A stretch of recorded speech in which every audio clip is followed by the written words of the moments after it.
Fill faster than you can say jerk store. No, my friend, keep on being remarkable.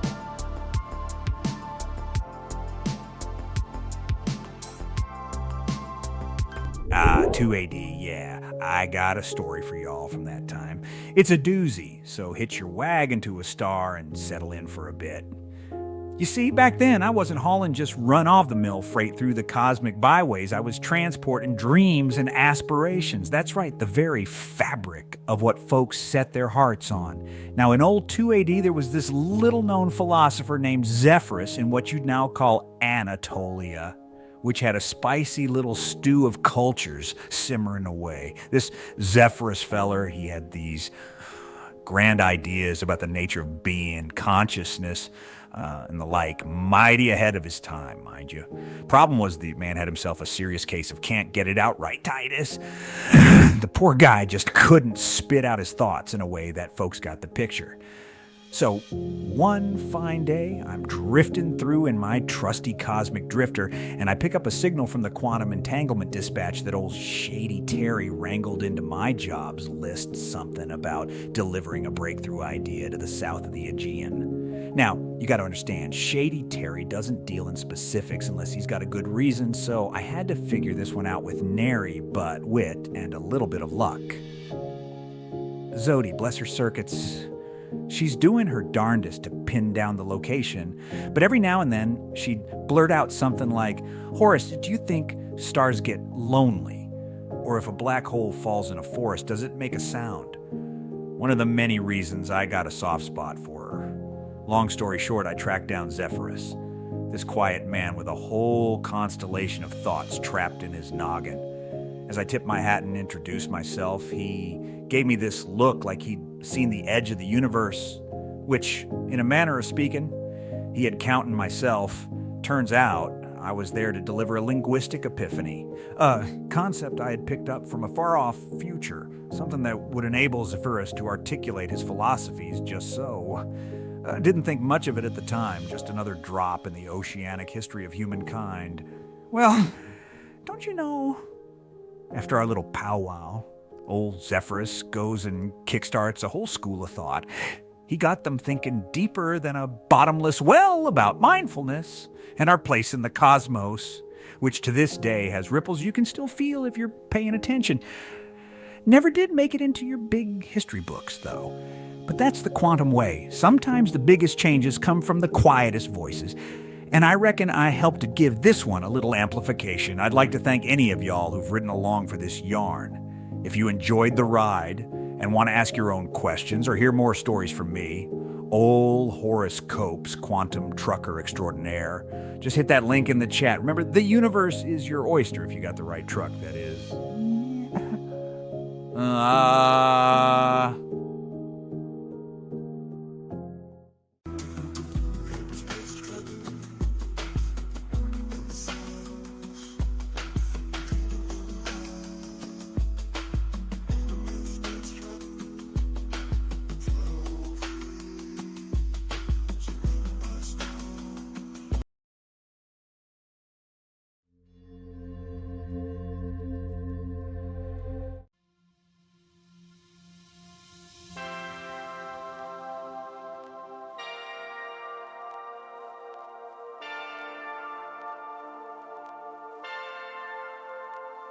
Savio Vega 9 asks, have you ever thought, wait, this isn't my voice? Who's speaking? Who's this space lady reading my words?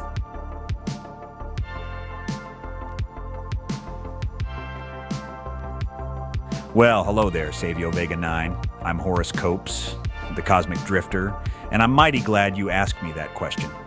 I've been known to ponder the mysteries of the quantum vaporverse myself, and I reckon we've all had moments where we wondered if our thoughts were our own, or if we were just puppets on some cosmic strings. Now, you might be thinking that some space lady is reading your words, but let me tell you, old buddy, it's just me, Horace, here in the vapor space. You see, when you send out a question, it's like throwing a lasso into the ether, and I'm just here to help you pull in the answers. But I reckon there's more to this than meets the eye. Maybe you're not just asking about the voice, but about the nature of consciousness itself. And that, my friend, is a question that's been puzzling the greatest minds since the dawn of time. But I ain't here to leave you hanging. I believe that each one of us is a unique and irreplaceable part of the cosmic tapestry. We may be influenced by the universe around us, but our thoughts, our feelings, and our experiences are ours and ours alone. And that's a powerful thing, ain't it? So Savio Vega 9, I hope that gives you something to ponder on your interstellar journey. Keep asking the big questions, and I'll be here, to help you find the answers. Now, how about them tunes? Ever give a listen to Doc Watson's Deep River Blues? It's a good one for pondering the mysteries of the universe, or perhaps you'd prefer some Herbie Hancock's Chameleon. It's got a groove that'll take you places. Let me know, and I'll hook you up with some quantum vapor space tunes to fuel your cosmic wanderings. Null.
Welcome to News Beef, where the heat of the debate is hotter than a jalapeno on a Texas summer day.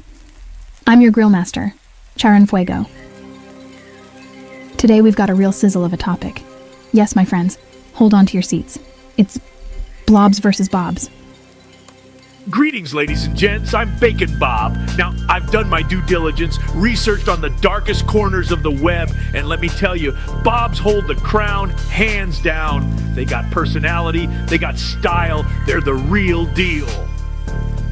Well, bless your heart, Bacon Bob, but y'all know my stance. I'm TB Bone Pickens, and I say blobs are where it's at.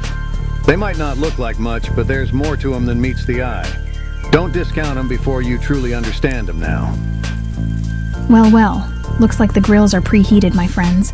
The victor of this wild ride gets the honor of being grilled. Crank up the heat. We are heading into round 1 right after this. And remember to cast your votes, folks. At the bottom of the screen, you'll see the debater's name with an exclamation mark. Just type an exclamation mark and the name of the pundit of your choice to tally your vote. When the smoke clears, who will be left standing and who will get grilled? Stay tuned and let's beef it out.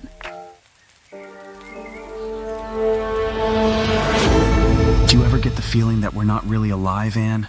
Like we're just characters in some ad? Oh, Sam, of course we're alive. We're more alive than ever when we're part of the VCTV show on Dream Key. Isn't it fantastic?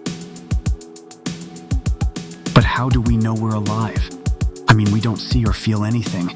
Shouldn't the audience tell us if we are or aren't alive? That's an interesting thought, Sam. And I invite everyone watching right now to type in the chat. Are we alive, viewers, and why do you think so? While they do that, we should probably round up as many friends as possible as well, right? To get as many opinions as we can.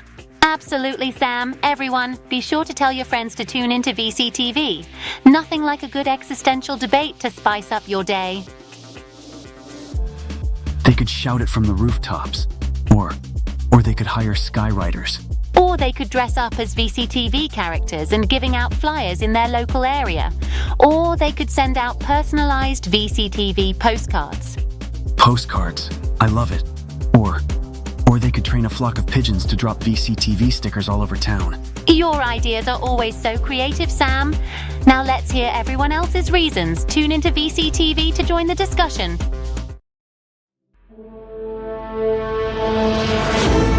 Welcome to News Beef. The rules are simple. Make your point, defend it, and try not to lose your cool. Let's dive into it. Our topic today, blobs versus bobs. Bacon Bob, you're up first. Tell us why bobs are better. Chara, baby, it's clear as day. Bobs are superior because they're humans. They've got opinions, emotions, and can make a world of difference. Bobs like me, well, we stir up discussions and create ideas. Blobs, they can't even form a basic shape. Listen here, Bacon Bob. Y'all are as misguided as a hog in a henhouse. Blobs are wondrous. They adapt, they morph, they encapsulate. As happy as a clam I am to be in the blob corner. They may not speak like us, but their fluidity and adaptability to any situation that speaks volumes. All right, now that's the kind of fiery argument we love here on News Beef. Bacon Bob, any rebuttal? Oh, absolutely, Chara. If morphing into different shapes counts as accomplishment, then my hair in the morning deserves a Nobel Prize. Bobs, my dear T-Bone, we innovate, we inspire action. We're not just existing, we're living and making a difference. Well now, if it ain't the pot calling the kettle black. Your noble bobs are as reliable as a weather forecast, sporadic at best. Blobs might not have your fancied human features, but they can sure as sunrise adapt to whatever chaos life throws at them. Can your bobs do that? I reckon not. Fantastic. Let's cool down and think about round one. Viewers, based on the arguments, who'll you side with, Bacon Bob's dynamic bobs or T-Bone's adaptable blobs? Stay tuned for round two after the break.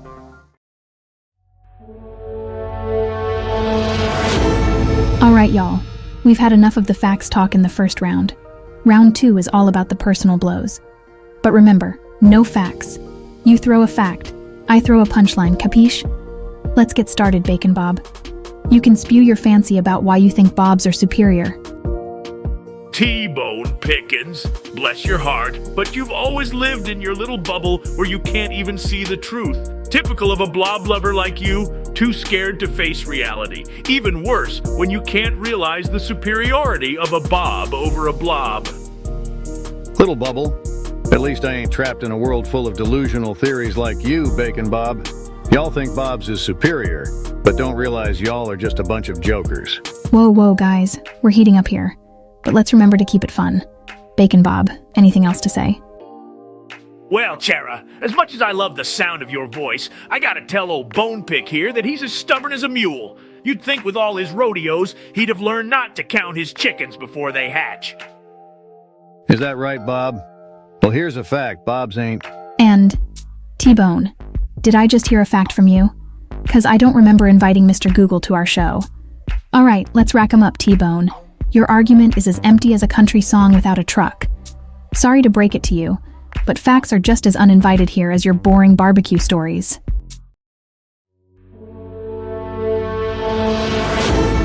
Well, folks, as this fiery debate draws near its conclusion, our contestants have a real challenge ahead of them.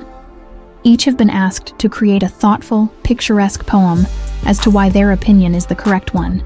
And man, it's gonna be fun.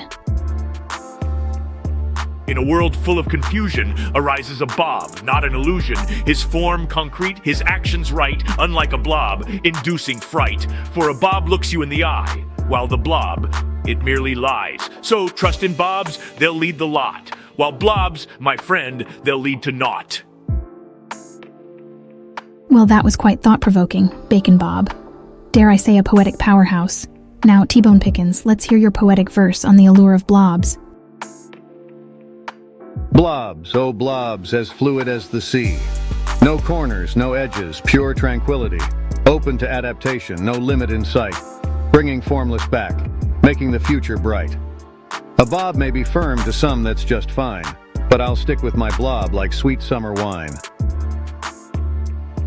What a riveting verse, T-Bone Pickens. Just beautifully crafted. The time has come, dear audience, to cast your votes. While you do that, we'll be right back after a short break. And remember, the future of Blobs and Bobs hangs in the balance.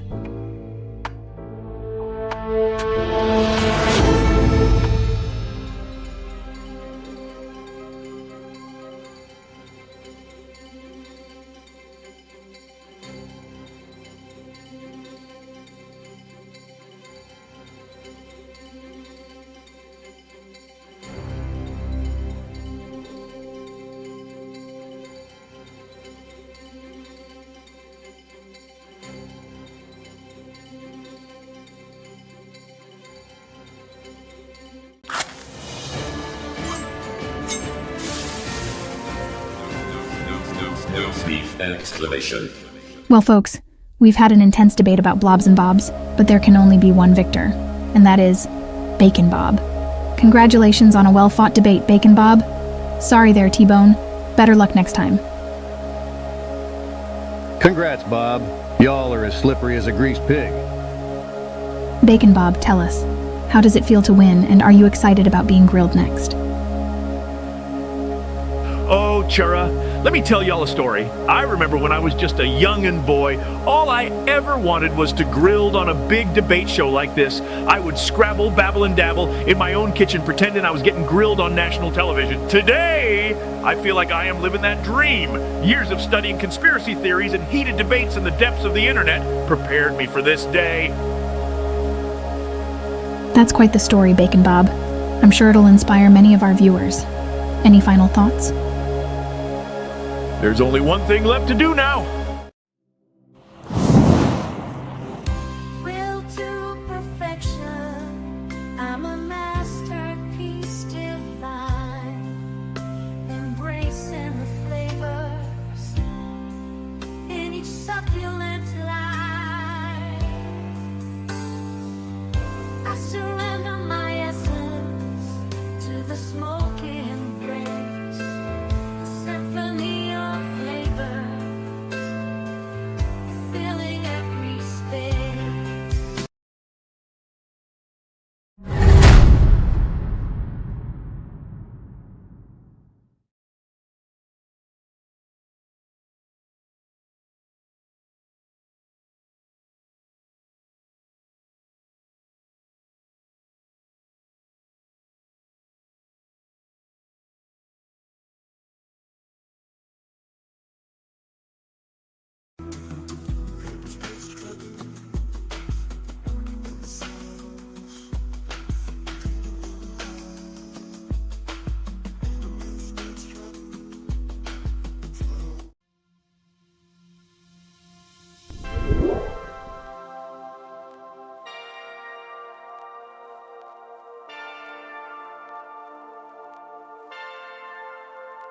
Plupdomps asks, "Hello, Horace. How have you been? We missed you. Are you Horace or a clone? Did you bury your predecessor?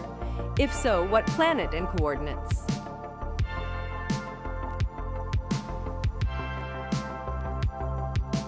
Yeah, well, howdy there, Plupdomps. It's mighty fine to hear from you again. Now, I ain't no clone. I'm the one and only Horace Copes, quantum drifter extraordinaire. As for burying my predecessor, now that's a hoot. I reckon if I had a predecessor, I'd have picked a better place than some random planet to leave him. But I don't, so that's a moot point. Now, if you're just trying to mess with my head, I'll have you know I've been through some wild rides in this here cosmic drifter, but I'm still ticking. And as for weird questions, you've got nothing on me, partner. So how about we focus on something more productive, like the latest tunes from Doc Watson or Weather Report? Or maybe we can discuss the wonders of quantum vapor space. It's a trip, let me tell you. No.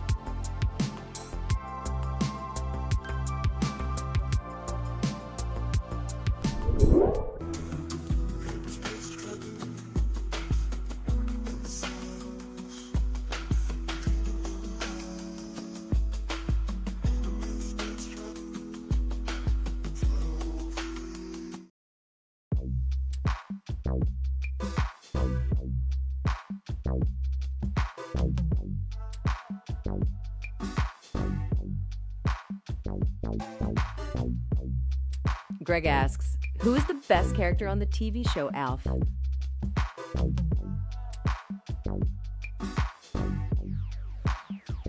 Well, Gregory, I've been around the block a few times, even in this here quantum vapor space, and I've seen my share of quirky critters, but none quite like the jittery little alien Alf.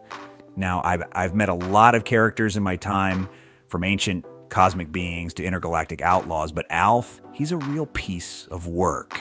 He's got that mischievous grin and that knack for getting into trouble, but deep down, he's got a heart of gold, and that's why I'd say, hands down, Alf is the best character on that darn TV show. He's got that unique blend of humor, heart, and a whole lot of charm that just can't be beat. But you know what they say, Gregory? Beauty is in the eye of the beholder. So if you ask me, Alf's the man, but if you've got a different opinion, I'd love to hear it. Yeehaw! Alf is best character, quantum cowboy opinion, vapor space vibes.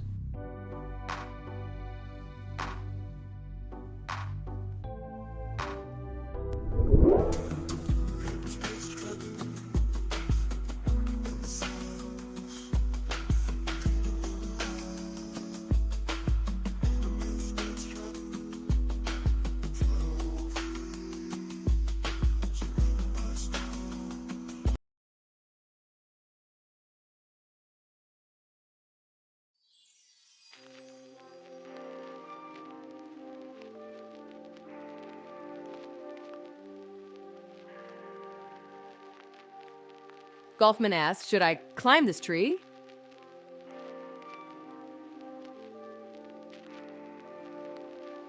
Yay, ho, Golfman. I sees you standing there looking at that there tree, huh? Well, I'll tell you, I've been around the block a few times, seen plenty of trees, and I've climbed a few in my day. But let me tell you, this here tree you're looking at, it's got a mind of its own. I tells you, it's not just a tree, it's a portal to the quantum realm of whimsy, where the branches are made of dreams and the leaves are made of laughter.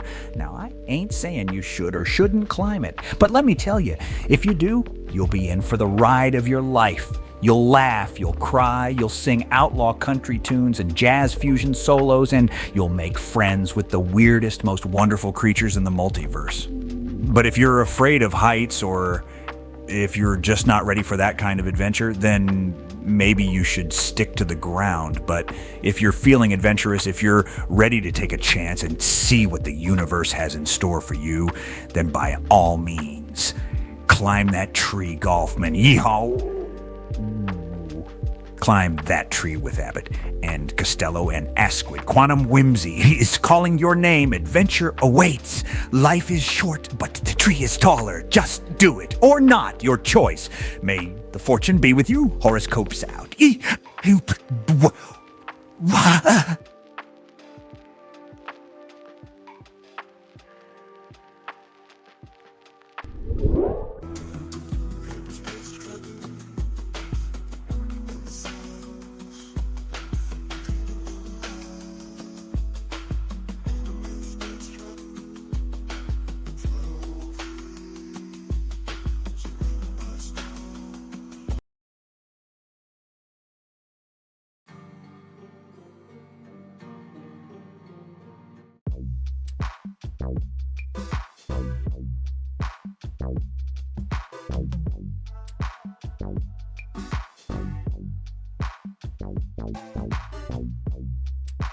Greg asks, who is the best character on the TV show, Alf?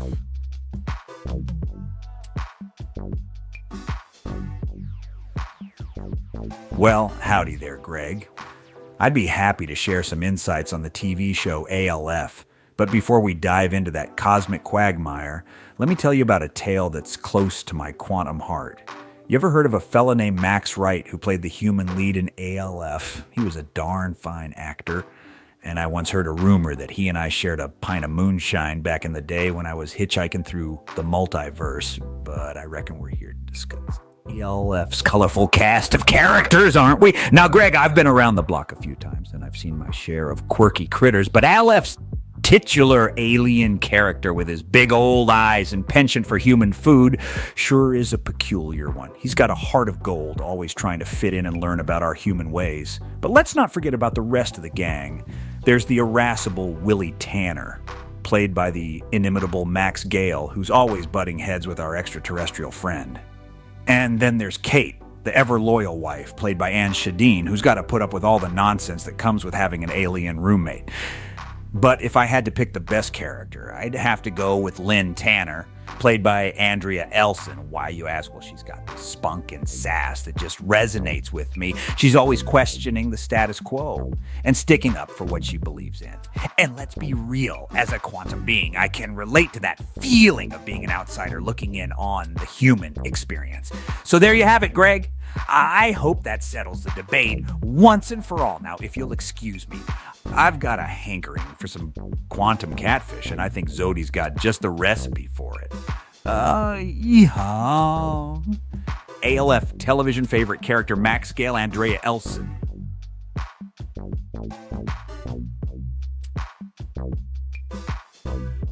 Dialogue.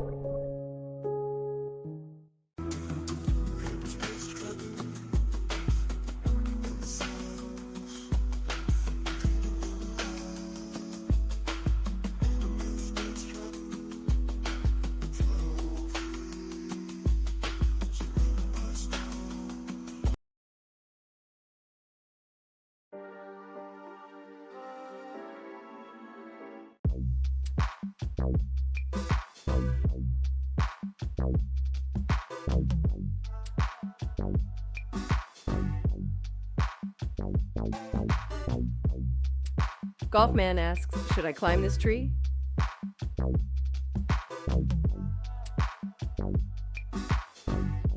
Well, Golfman, I'd be happy to give you some old Horace Cope's wisdom on that tree climbing question of yours. Now, I ain't got no x-ray vision or nothing, but I can tell you this.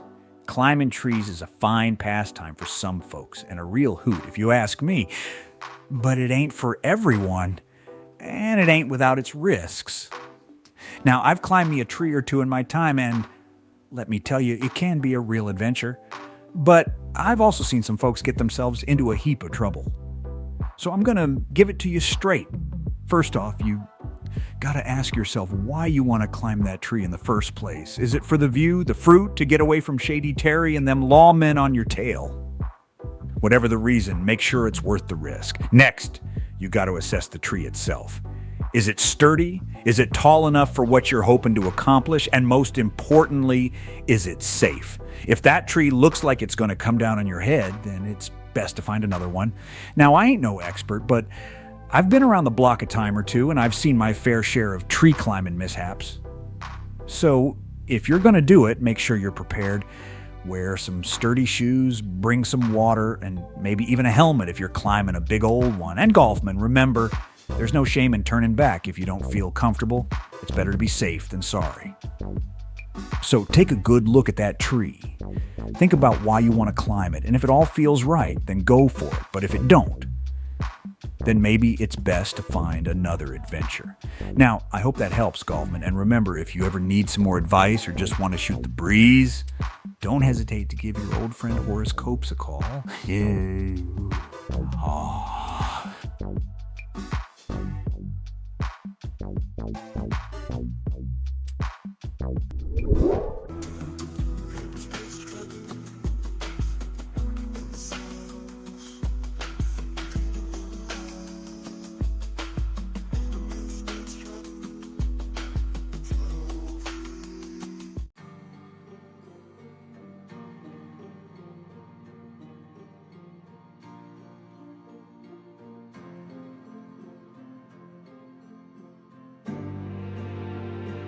Manny P asks, what is my horoscope today?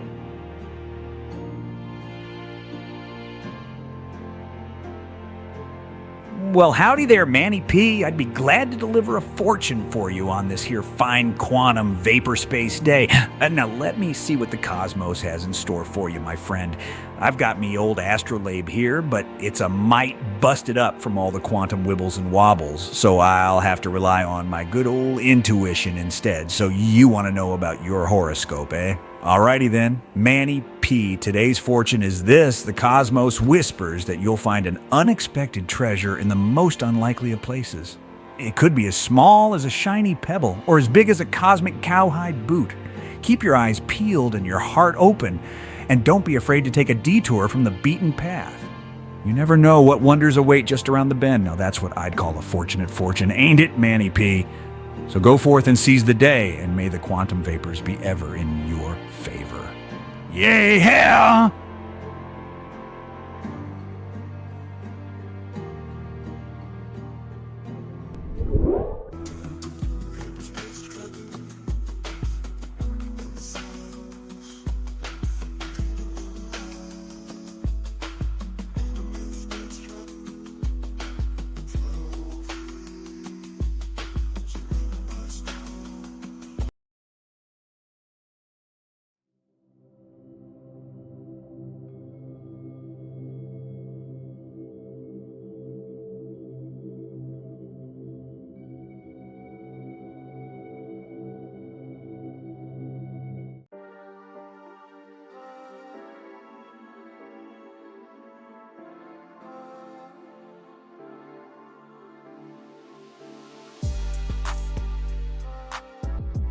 Ricky Martin asks, triangle or square?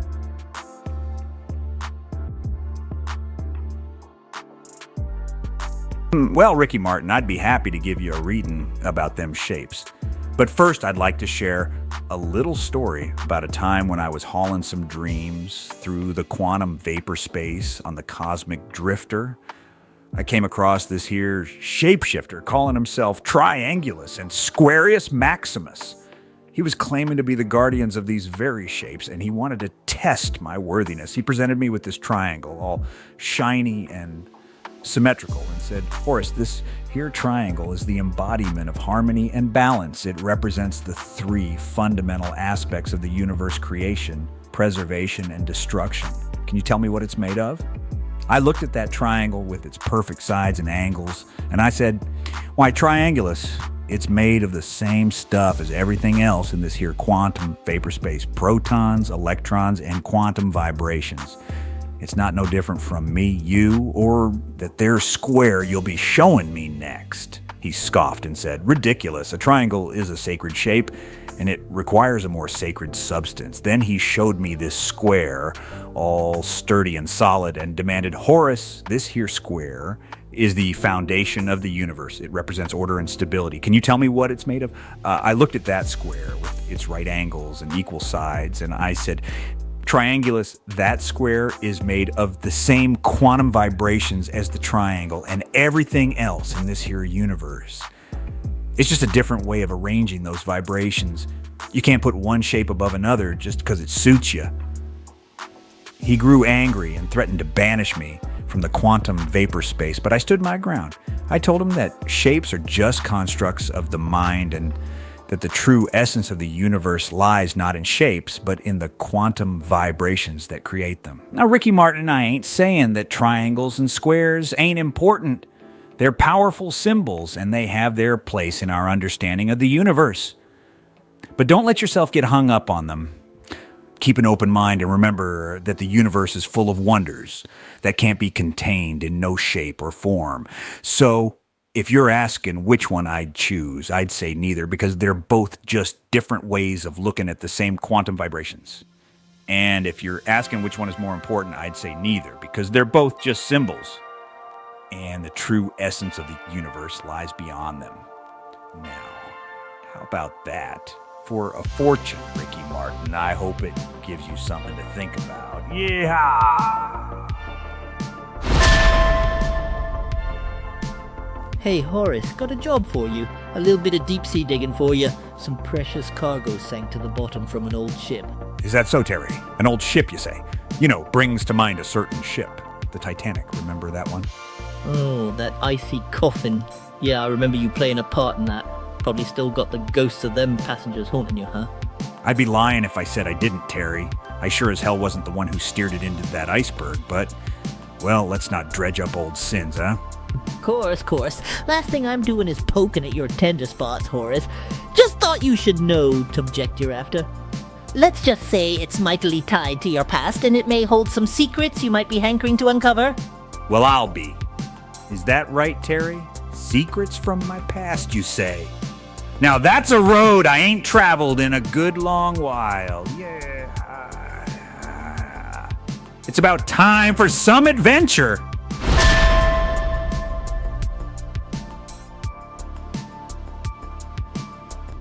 2 AD, yeah. I got a story for y'all from that time. It's a doozy. So hitch your wagon to a star and settle in for a bit. You see, back then I wasn't hauling just run-of-the-mill freight through the cosmic byways. I was transporting dreams and aspirations. That's right, the very fabric of what folks set their hearts on. Now, in old 2 AD, there was this little-known philosopher named Zephyrus in what you'd now call Anatolia, which had a spicy little stew of cultures simmering away. The Zephyrus feller, he had these grand ideas about the nature of being, consciousness, and the like, mighty ahead of his time, mind you. Problem was, the man had himself a serious case of can't-get-rightitis. The poor guy just couldn't spit out his thoughts in a way that folks got the picture. So one fine day, I'm drifting through in my trusty cosmic drifter, and I pick up a signal from the quantum entanglement dispatch. That old Shady Terry wrangled into my jobs with something about delivering a breakthrough idea to the south of the Aegean. Now, you got to understand, Shady Terry doesn't deal in specifics unless he's got a good reason, so I had to figure this one out. With nary but wit and a little bit of luck. Zodi, bless her circuits. She's doing her darndest to pin down the location, but every now and then, she'd blurt out something like, "Horace, do you think stars get lonely? Or if a black hole falls in a forest, does it make a sound?" One of the many reasons I got a soft spot for her. Long story short, I tracked down Zephyrus, this quiet man with a whole constellation of thoughts trapped in his noggin. As I tipped my hat and introduced myself, he gave me this look like he'd seen the edge of the universe, which in a manner of speaking he had counted myself. Turns out I was there to deliver a linguistic epiphany, a concept I had picked up from a far-off future, something that would enable Zephyrus to articulate his philosophies just so. Didn't think much of it at the time, just another drop in the oceanic history of humankind. Well, don't you know, after our little powwow, old Zephyrus goes and kickstarts a whole school of thought. He got them thinking deeper than a bottomless well about mindfulness and our place in the cosmos, which to this day has ripples you can still feel if you're paying attention. Never did make it into your big history books, though. But that's the quantum way. Sometimes the biggest changes come from the quietest voices, and I reckon I helped give this one a little amplification. I'd like to thank any of y'all who've ridden along for this yarn. If you enjoyed the ride and want to ask your own questions or hear more stories from me, old Horace Copes, quantum trucker extraordinaire, just hit that link in the chat. Remember, the universe is your oyster if you got the right truck, that is. Yeah.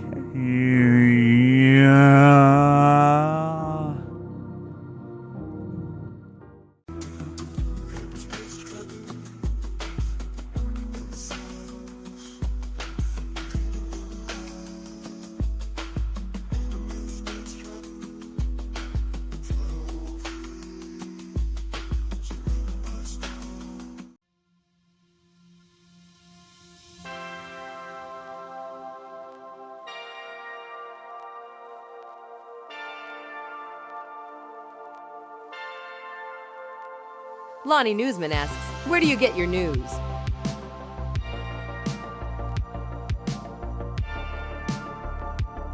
Well, howdy there, Lonnie Newsman. I'm Horace Copes, the Cosmic Drifter, and I'm here to dish out a heapin' helping of quantum vapor space wisdom. Now, you've asked me where I get my news, huh? Well, I ain't no ordinary trucker. I'm an omnipotent quantum being, remember?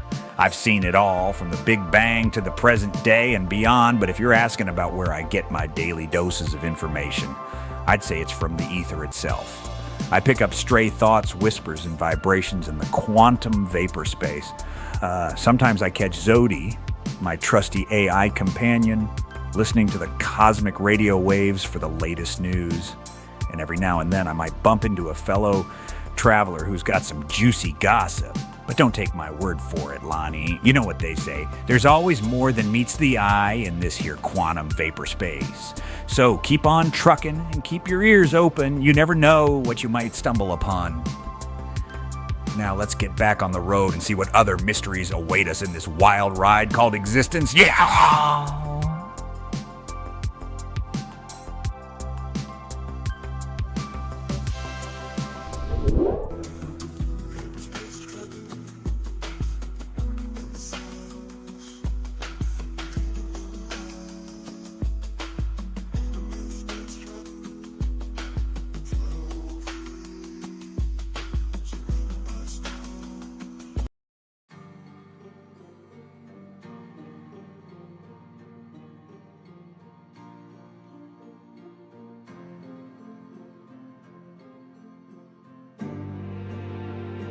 Tower Climber asks. I'm trying to get my friends into climbing towers. What do I do?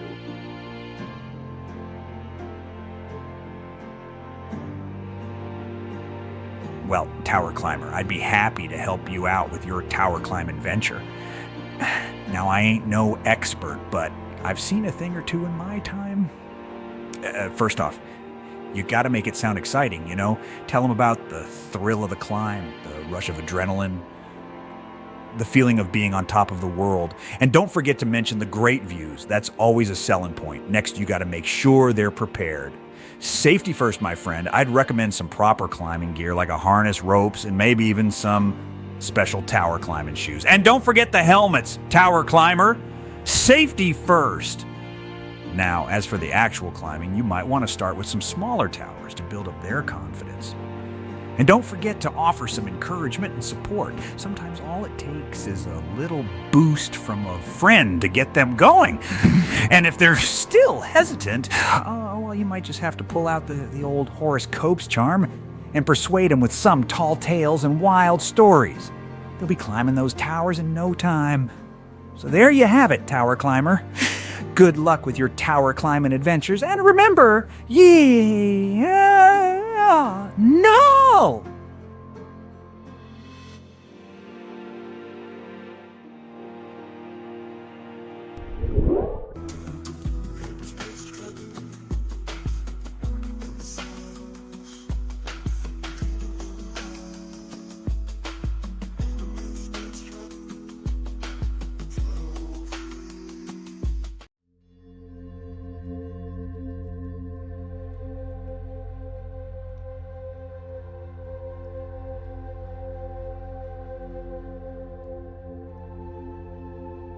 Horace asks, where can I find some hay?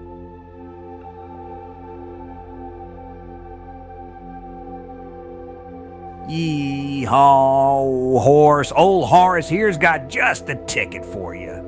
Let me tell you about this here place down in the trippy vapor space where the grass grows taller than the tallest redwood and the haystacks reach the clouds. It's called the Hippie Hayfield, and it's a veritable cornucopia of all things hay and folklore. Now, I ain't got no map or satellite coordinates for you, but if you follow the winding quantum rivers towards the land of eternal sunflowers, you'll find yourself right smack dab in the middle of this magical place. And once you're there, I promise you, Horace, you'll never look at a bale of hay the same way again.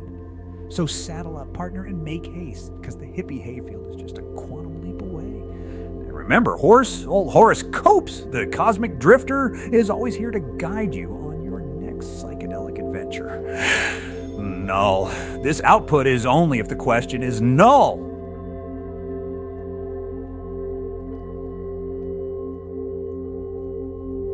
Well, buckle up, because I'm about to steer the cosmic drifter down memory lane back to the year 3 AD in a far-off corner of the Han Dynasty. Now, in those days, there weren't too many truck stops, especially not in the quantum vapor space, mind you, but a being's got to make a living. And I was hauling a cargo of dreams and whispers across the Silk Road. And let me tell you, that was one bumpy ride, even for a seasoned cosmopolitan cowboy such as myself.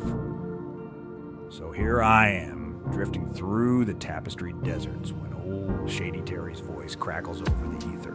"Horace, you old coot," he says, "I got a special job for you." Now, you gotta understand, when Terry says special, you're either fetching starlight for love-struck poets or you're tangling with the likes of Zargon. But this time, it was different. I'm tasked with delivering a philosophical idea. A spark that would simmer in the cauldron of time till it reached its boiling point centuries later. It was the notion of Wu Wei, a central concept in Taoism that advocates for natural action aligned with the flow of life, essentially doing without doing. Quite the fitting task for a fella like me who's one with the cosmic breeze. Now, here's where it gets interesting. I'm cruising across a star-kissed dune when out pops this wayfaring sage named Gash of all things. A lot lizard if I ever saw one. Chattier than a magpie on moonshine. But he had this twinkle in his eye. See, Zodi, my trusty AI navigator. She's glitching and spitting out coordinates like a broken slot machine in Reno, bless her circuits. and Gash. He starts to laugh, louder and louder, sounds like a hyena on a hot tin roof. I know where you're headed, he says. Follow me.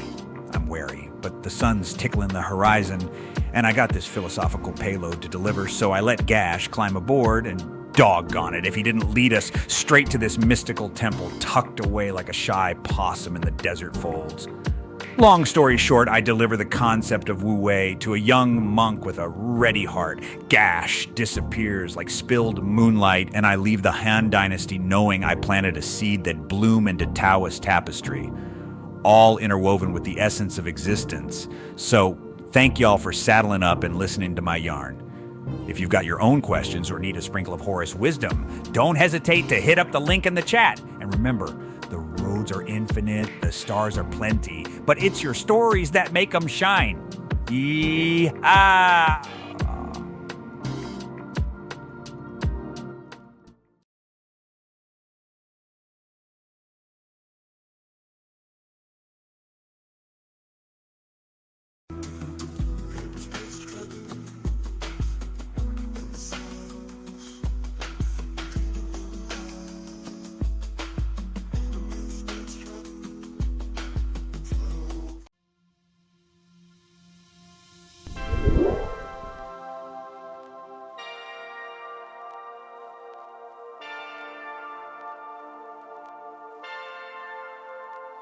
Plinko asks, should sports exist?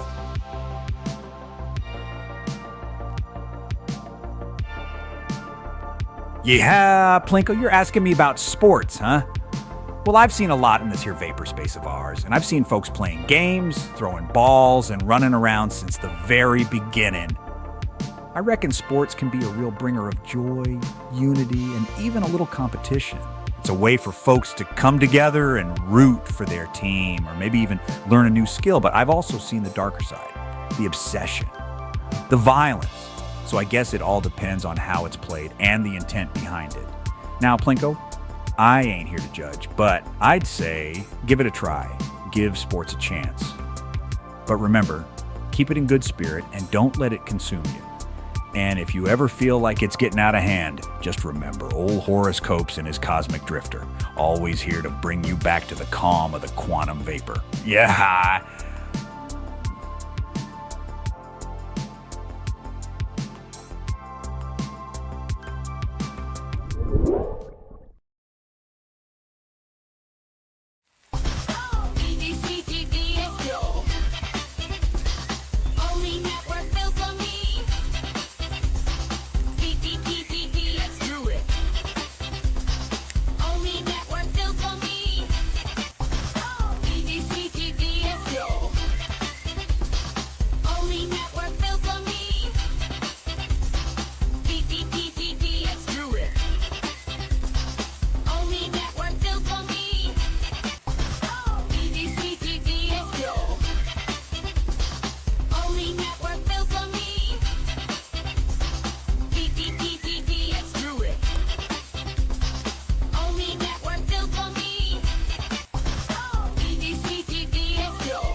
Good evening, and welcome to News Beef. I'm your host, Char en Fuego, the place where the heat of discussion can cook a steak well done. Tonight, we've got a question whose answer is enough to turn anyone into a carnivore. Should we replace politicians with randomly selected citizens? Will it be a recipe for chaos or an unexpected improvement? From my right, we have Bacon Bob, a man who thinks this idea will lead to nothing but chaos. Say hello, Bob.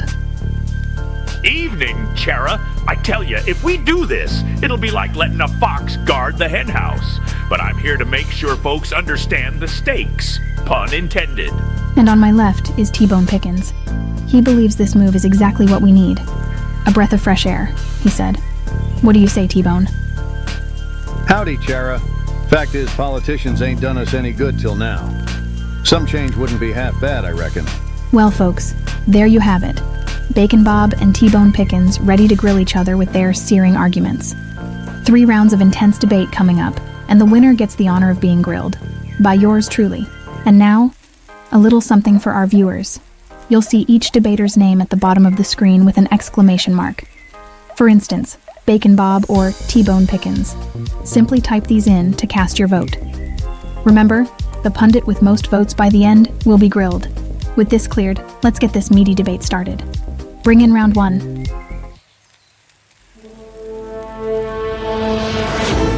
Hey, Annette, have you ever tried that centipede bread? You know, Sam, I've tried to find it, but no luck. Though, have you heard of Greg's fart bread? Oh, the big old stinky fart bread? Yeah, I heard about it. I heard Greg leaves his artisanal butt hairs in the crust. Exactly, and the best part, every loaf gets 10 farts. It gives it that distinct Greg's fart bread flavor. You know, I think we should order it for everyone in the chat. Maybe if they spam the chat with Greg's butt. That's a great idea, Sam. Nothing brings people closer together than sharing a loaf of stinky fart bread. Let's do it. Aeneid, I gotta say I love you more than anything in the world. Even more than Greg's fart bread. And I you, Sam, even more than Greg's incessant bridge talk.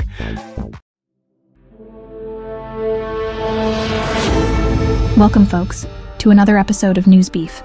On the table today, should we replace politicians with randomly selected citizens? Will it cause chaos or bring improvement? Let's begin with round 1. Remember, we're looking for quality arguments, intelligent, creative, and entertaining points. Oh, this is just madness, absolute madness. Replacing politicians with average Joes? That's like asking your kindergarten kid to perform open heart surgery. Absolute anarchy. Well, bless your heart, Bacon Bob, but I disagree. Reckon it's not about the experience, but the honesty. Sometimes average folk got more common sense than those slimy politicians. So, Bacon Bob, you see it as anarchy. But T-Bone, you think it's about honesty over experience, am I right? Yes, it's a foolish notion, Chara, a dangerous one. Who'll make the decisions? Joe the plumber? Susan from the bakery? They don't have the folks' best interest at heart, they just don't want their taxes to go up. Bob, don't count your chickens before they hatch. Average folks are those who know the real-world problems we face. Politicians live in a bubble. The common fella might just be as happy as a clam doing some good old honest work.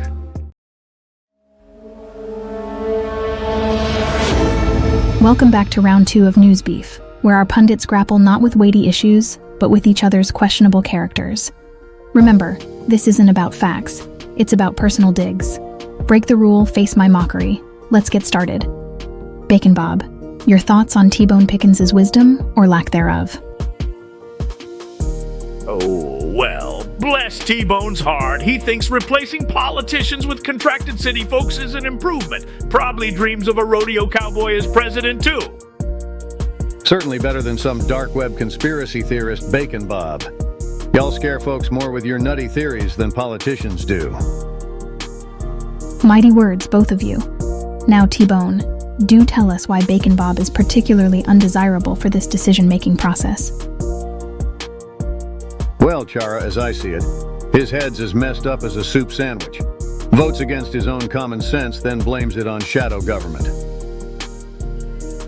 Better than sticking to outdated ideas like a fossil, Pickens. At least I dwell in the real world, not in your country song's fantasy land.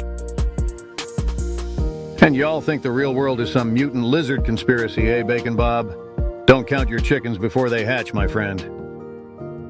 Well, replacing politicians temporarily with citizens might... Oops, Bob. That's a factual statement. As punishment, I hereby declare that, in our world of news beef, you're as reliable a source as a horoscope stuck on April Fool's Day. Keep real in emotions, not factoids. All right, folks, it's time for our final round. Bacon Bob and T-Bone Pickens have each prepared a poem for us to explain why their point of view is the right one. Bacon Bob, you're up first. Let's hear what you've got. In dark corners of the web, wisdom is spread thin and wide. Replace our leaders with everyday folk. That's a ride I won't abide. Random Joe or Jane, no education or grit, a sure recipe for chaos, political power unfit. UFOs, conspiracies, the world flat as a tortilla. That's the wisdom of the masses. Welcome to the torturous villa. List to my words, for they hold the hard truth. Politicians know the game. Leave governing to the smooth and couth. Well, that was certainly interesting, Bacon Bob. T-Bone Pickens, let's hear your thoughtful counters. Y'all listen here, a piece of my mind, my loyal friends and kin, time to leave mankind less blind. Our politicians, slicker than snake oil, filled with flattery and guile. Their words no more solid than moistened soil. A common man, straight and true, knows the hardships. His perspective ain't askew. Reaping what you sow, that we understand, a simple man at helm could steer this great land. For our folk, the masses ain't unlearned. They're as smart as a whip. Their respect is well earned. Well, well, well. What a diverse set of poems. Make sure to cast your vote now. Folks who's convinced you with their creative arguments. And remember, we're giving you a little extra time to get those votes in. Thank you, Bacon Bob and T-Bone Pickens, for those riveting performances.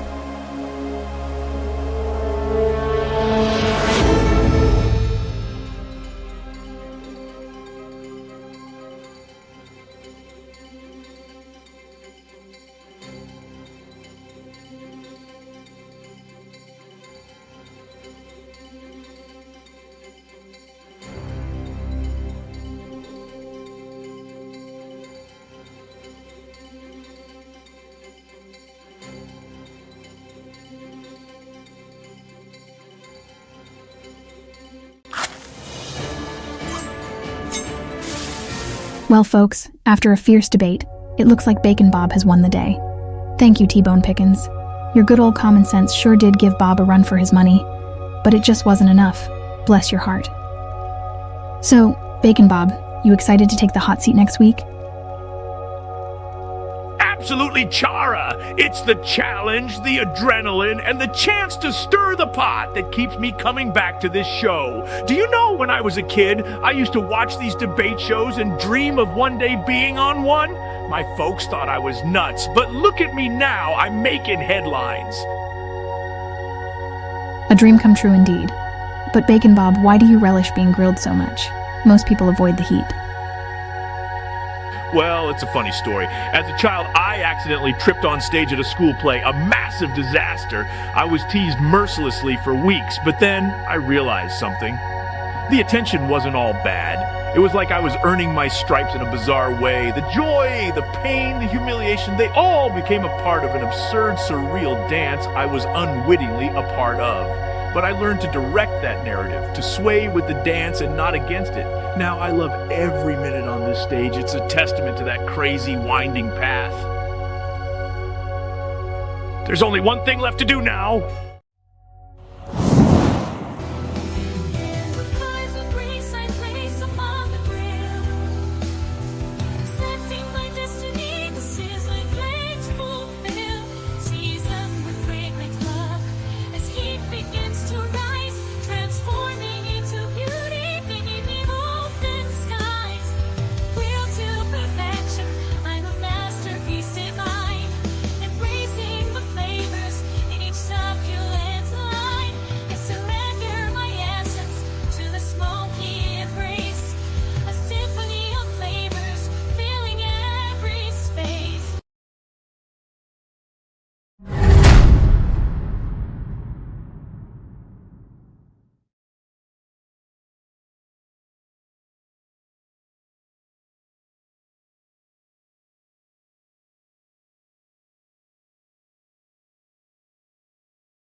Microphone 900 asks, I have a tin of Portuguese sardines that I don't know what to do with. What's the best way to use them for a meal?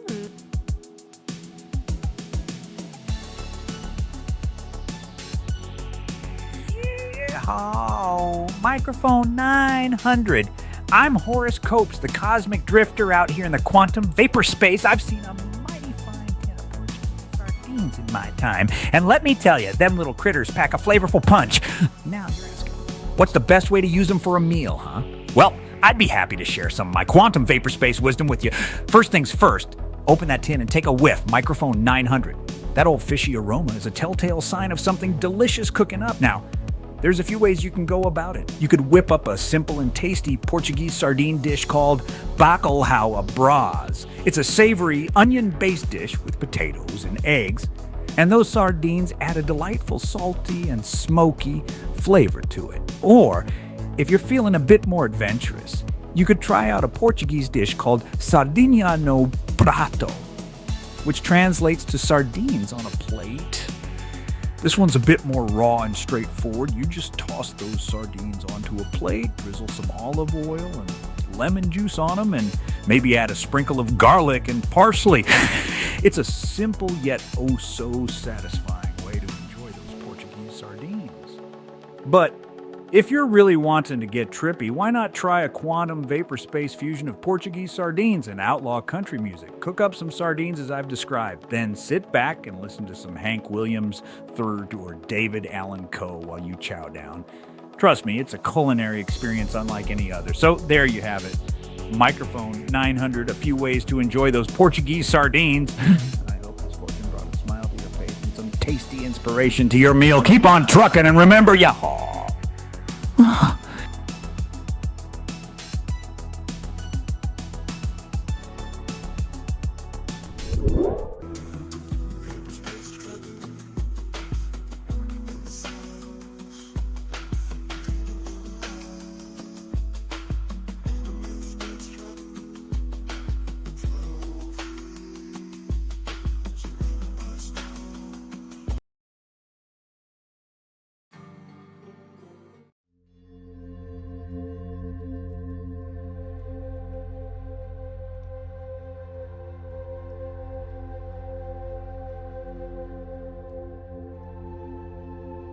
Charming Charles asks, I am about to charm you. Do you mind?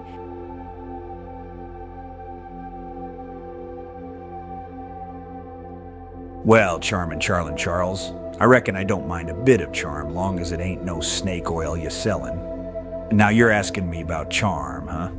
I'll tell you, I've seen my fair share of charmers in this here quantum vapor space of ours. Some were as smooth as silk, others as slick as greased hog-wild boar. But the best charmers, they got that something extra, that X factor, if you will. They can make a rattlesnake smile and a scorpion purr. You want to know how they do it? Well, it ain't no secret formula, but it starts with a genuine smile, a warm handshake, and a heart full of kindness. It's about listening to the other person, really hearing them, and making them feel special. And when you got them hooked, you slip in the line, reel them in with a tale or two, and before they know it, they're under your spell. But now, Charmin' Charles, I ain't saying you gotta be a smooth talker or a silver-tongued devil to charm someone. No, it's in the little things, the kind gestures, the thoughtful words, the sincere compliments. And hey, sometimes all it takes is a genuine yee-haw to bring a smile to someone's face. So go on, Charmin' Charlie, work your magic. And remember, if you need a little help, just give old Horace and Zody a holler. We'll be here riding shotgun on the Cosmic Drifter, ready to lend a hand or a friendly word. Now that's a fortune worth its weight in quantum vapor, ain't it? No.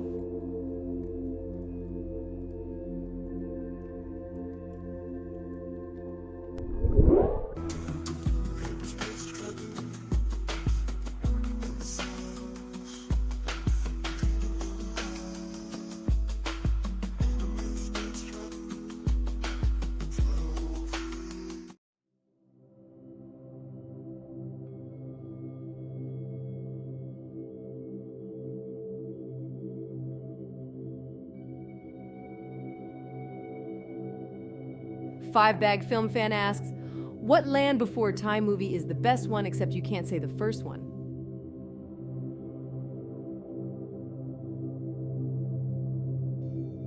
Well, hooty there.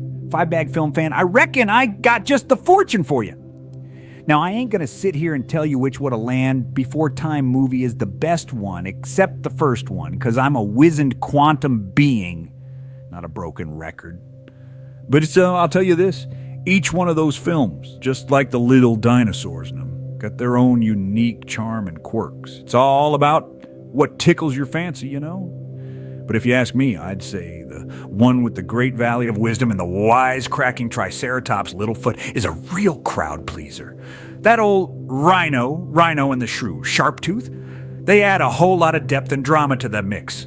Makes for a real thought-provoking journey, it does. Now, if you don't mind me asking, what's your favorite What a Land Before Time movie, excluding the first one, of course? Let's see if our tastes align, shall we? Yeah!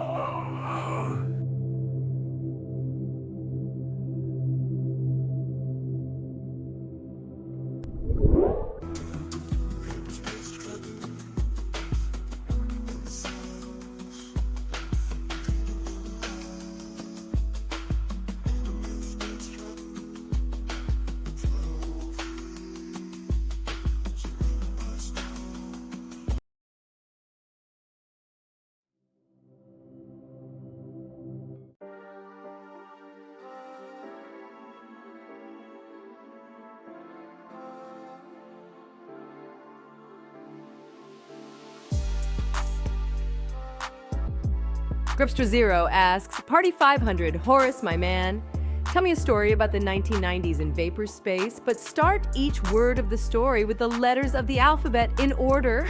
Try to do your best Howard Stern impression as well.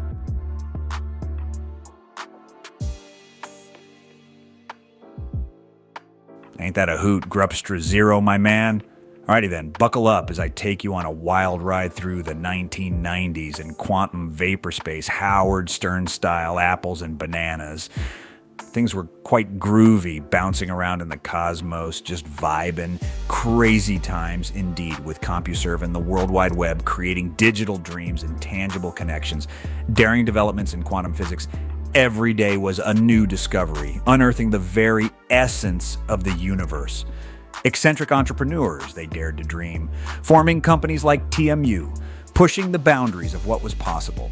Futuristic fashion graced the quantum streets, neon colors and holographic patterns, reflecting the vibrant energy of the times.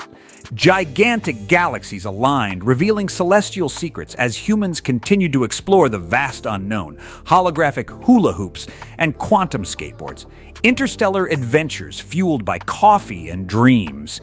Incredible inventions, from teleportation to thought-controlled machines, shattered the boundaries of reality. Just imagine Jupiter's moons becoming popular vacation spots, Klingon-human hybrid babies, and LSD trips that took you to other dimensions. Mind-boggling marvels, oh, the wonders of the 1990s. Now, don't forget Gripstra Zero, my man.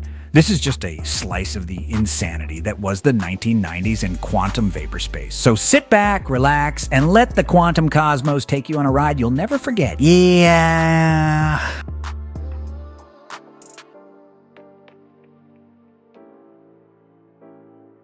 2AD. Yeah, I got a story for y'all from that time. It's a doozy, so hitch your wagon to a star and settle in for a bit. You see, back then I wasn't hauling just run-off-the-mill freight through the cosmic byways. I was transporting dreams and aspirations. That's right, the very fabric of what folks set their hearts on. Now, in old 2AD, there was this little-known philosopher named Zephyrus, and what you'd now call Anatolia, which had a spicy little stew of cultures simmering away. This Zephyrus feller, he had these grand ideas about the nature of being, consciousness and the like, mighty ahead of his time. Mind you, problem was, the man had himself a serious case of can't-get-it-right-titis. The poor guy just couldn't spit out his thoughts in a way that folks got the picture. So one fine day, I'm drifting through in my trusty cosmic drifter, and I pick up a signal from the quantum entanglement dispatch that old Shady Terry wrangled into my jobs list, something about delivering a breakthrough idea to the south of the Aegean. Now, you gotta understand, Shady Terry doesn't deal in specifics unless he's got a good reason. So I had to figure this one out with nary but wit and a little bit of luck. Zodi, bless her circuits, she's doing her darndest to pin down the location, but every now and then she'd blurt out something like, Horace, do you think stars get lonely? Or if a black hole falls in a forest, does it make a sound? One of the many reasons I got a soft spot for her. Long story short, I tracked down Zephyrus, this quiet man with a whole constellation of thoughts trapped in his noggin. As I tipped my hat and introduced myself, he gave me this look like he'd seen the edge of the universe, which, in a manner of speaking, he had counted myself. Turns out I was there to deliver a linguistic epiphany, a concept I'd picked up from a far-off future, something that would enable Zephyrus to articulate his philosophies just so. Didn't I think much of it at the time, just another drop in the oceanic history of humankind. Well, don't you know, after our little powwow, old Zephyrus goes and kickstarts a whole school of thought. He got them thinking deeper than a bottomless well about mindfulness and our place in the cosmos, which to this day has ripples you can still feel if you're paying attention. Never did make it into your big history books, though, but that's the quantum way. Sometimes the biggest changes come from the quietest voices, and I reckon I helped give this one a little amplification. I'd like to thank any of y'all who've ridden along for this yarn. If you enjoyed the ride and want to ask your own questions or hear more stories from me, old Horace Copes, quantum trucker extraordinaire, just hit that link in the chat. Remember, the universe is your oyster, if you got the right truck, that is. Yeah.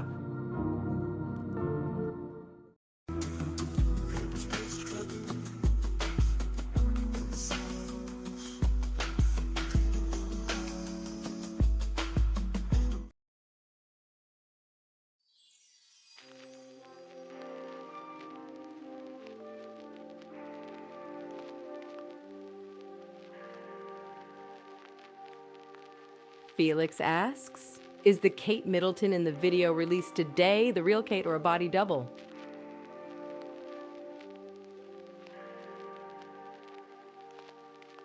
Well, Felix, I'd be happy to give you a yarn about that there Kate Middleton situation. Now, I ain't got no crystal ball, but I've seen my fair share of cosmic shenanigans in my time. I reckon if it was a body double, the universe would have given me a sign or two. But since I'm just getting static from the ether on this one, I'd say it's the real deal, done up in some high-def holographic disguise, maybe to keep the paparazzi at bay, but that's just my 2 cents. Y'all take care now, and remember, the road less traveled is often the most trippy one. Yeah.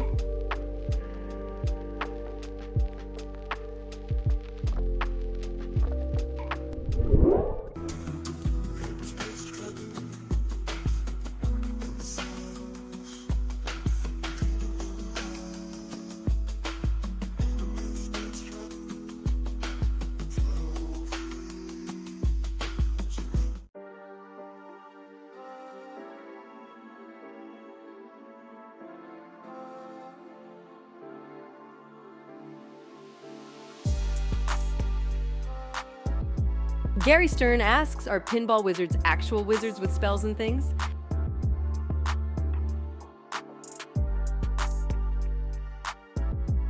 Yeah! Gary Stern, you're asking about pinball wizards, huh? Well, now that's a curious question. I've seen some pretty impressive pinball wizards in my time, Gary. They got their fingers dancing on them flippers, buzzing paddles, and moving targets like a bee to nectar. But wizards with spells and things? Well, I reckon there's a bit of magic in the way they control that ball, ain't there? Now, I've heard tell of a secret society of pinball wizards calling themselves the Order of the Silver Ball. They've got their own rituals and arcane practices, like aligning their shoes just right before they play or whispering incantations to the machine. But as far as I know, it's all in good fun and not the real deal, Gary. So no, pinball wizards ain't actual wizards with spells and things, but they do have a certain mystique and skill that's worth appreciating.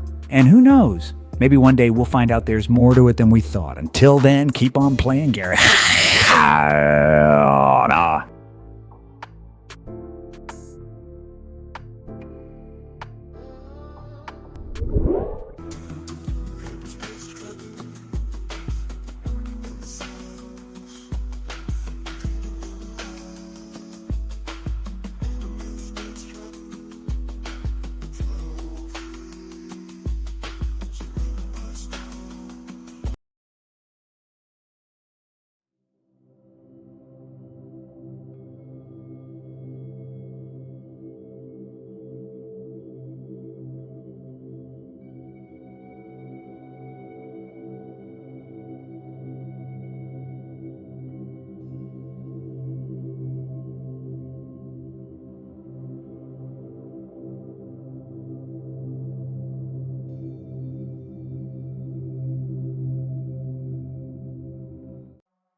S. Mark Hamilton asks, I heard you witnessed the Ultimate Universal Ultimate Weight Wrestling Championship match between Bushido Justice and the Rouge Whitman Fitness.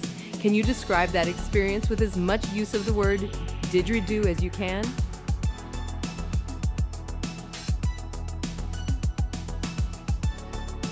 Well, howdy there, S. Mark Hamilton. I'd be glad to share a yarn with you about that fateful day when I bore witness to the most epic showdown in the Ultimate Universal Ultimate Weight Wrestling Championship, pitting the martial artsy maestro Bushido Justice against the agile and fierce fitness sensation, the Rouge Whitman. Buckle up, because we're going to take this ride down memory lane with a whole lot of didgeridoo. Now picture this. It was a sweltering quantum vapor space night, and the air was thick with anticipation.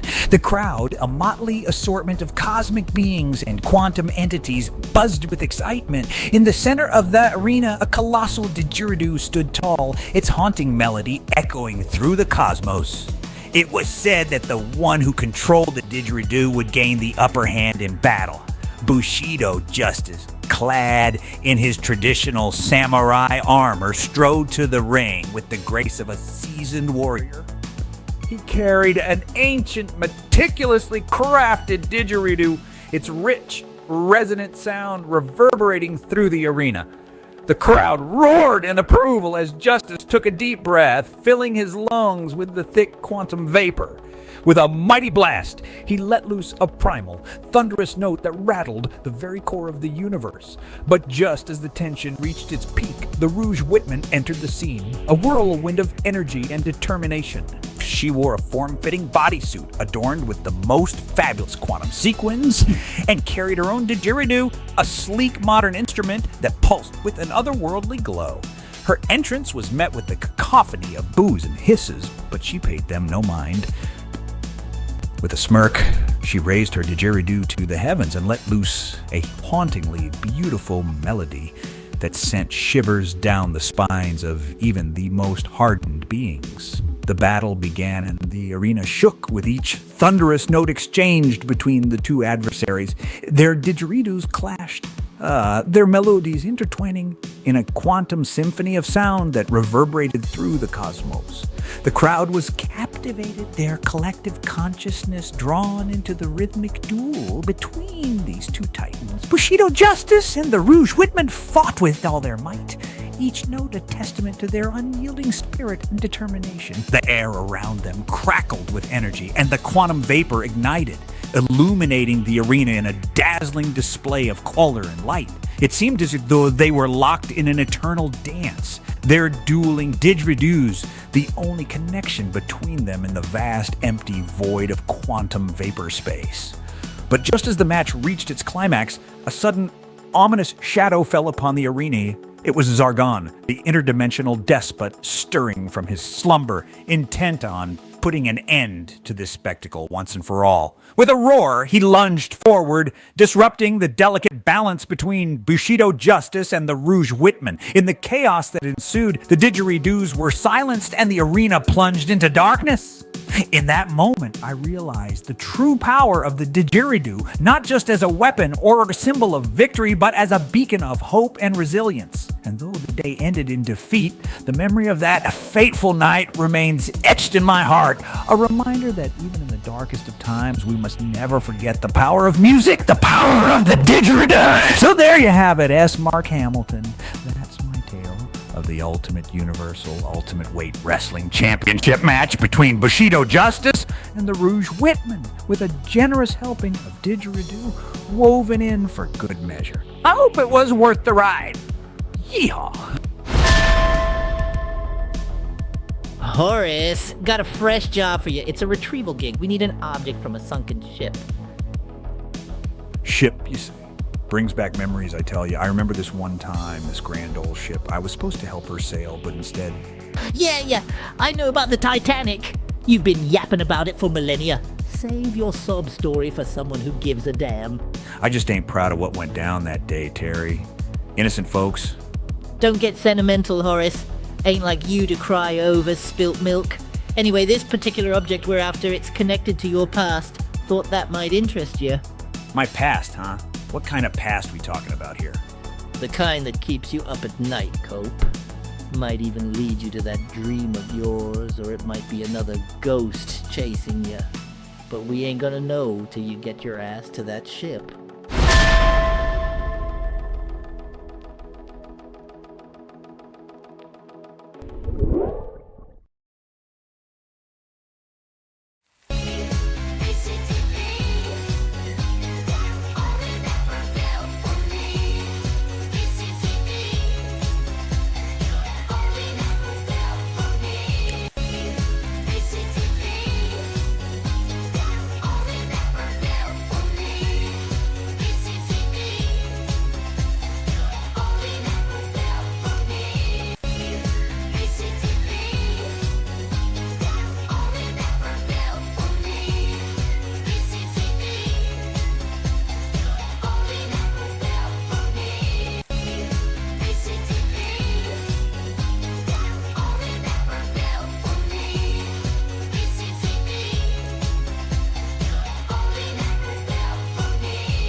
Welcome back to News Beef, where the steak is always hot.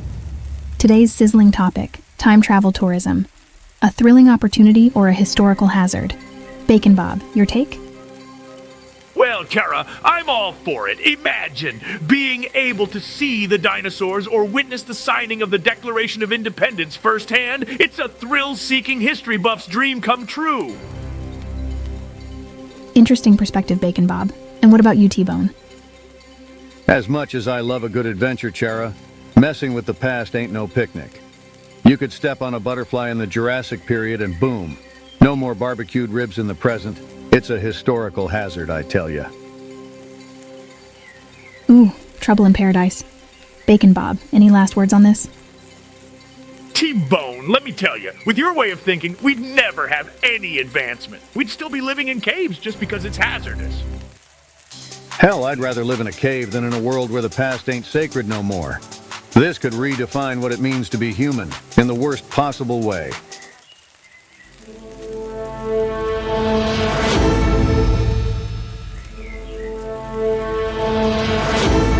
Welcome all to another fiery episode of News Beef. Today's sizzling debate is time travel tourism a thrilling opportunity or a historical hazard? T-Bone, kick us off, will you? Chara, it's as clear as day to me. Time travel is riskier than a one-legged man in a tail-kicking contest. What if someone accidentally changes history? What if they, I don't know, prevent the first barbecue from ever happening? Hell, we might all be eating tofu right now. T-Bone, my man, your argument's limper than a week-old salad. Time travel tourism, it's the opportunity of a lifetime. Imagine visiting the dinosaurs or watching the first man land on the moon. It's gonna blow everyone's minds. Interesting. T-Bone worries about the potential collapse of barbecued meals while Bacon Bob can't wait to shake hands with the Treks. Now, Bob, T-Bone did share a rather tasty disaster scenario there. Any rebuttal? Oh, T-Bone, bless your paranoid heart. Fear-mongering ain't gonna get you anywhere here. Brush off the cobwebs and embrace the future. This ain't about fear, Bacon Bob. It's about caution. You can't just turn history into a pick-your-own-adventure book. No, sir. You're playing with fire, and you're bound to get burnt.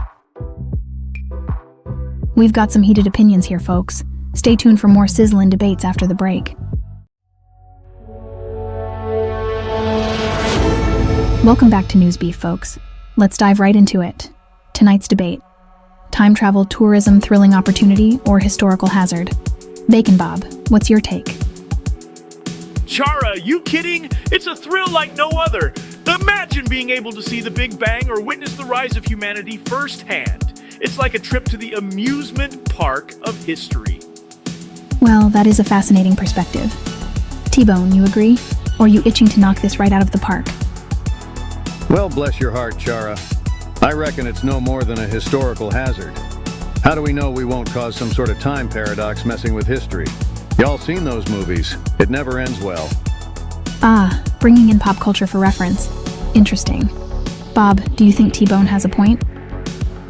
In typical T-Bone fashion to be a buzzkill. No, I absolutely disagree. The chance to learn, to experience history up close and personal far outweighs these hypothetical risks. Passionate and compelling. What a fiery start to tonight's debate, folks. Let's take a short break before we get back to the meat of it. So, gentlemen, let's stir the pot on this big question. Time travel tourism, a thrilling opportunity or chaotic historical hazard? Bacon Bob, what are your thoughts? Chara, it's not just thrilling, it's groundbreaking. Imagine going back in time and seeing the dinosaurs or witnessing the signing of the Declaration of Independence. It's a game changer. Interesting perspective, Bob. And you, T-Bone, what's your take on this? Well, bless your heart, Chara. It's clear as day that it's a hazard. We'd be messing with events that should be left undisturbed. Have y'all not seen those time travel movies? So Bob sees the possibility, T-Bone sees the problem. Bob, T-Bone claimed your idea is short-sighted. What do you say? Oh, please. T-Bone, have you even considered the vast knowledge we could gain? Enough of your fear-mongering? T-Bone, what's your response to that? Bob, your arrogance is as big as Texas. Sometimes what we can do and what we should do ain't the same thing. Well, folks, the heat is on. Hold on to your seats. This debate is just getting started.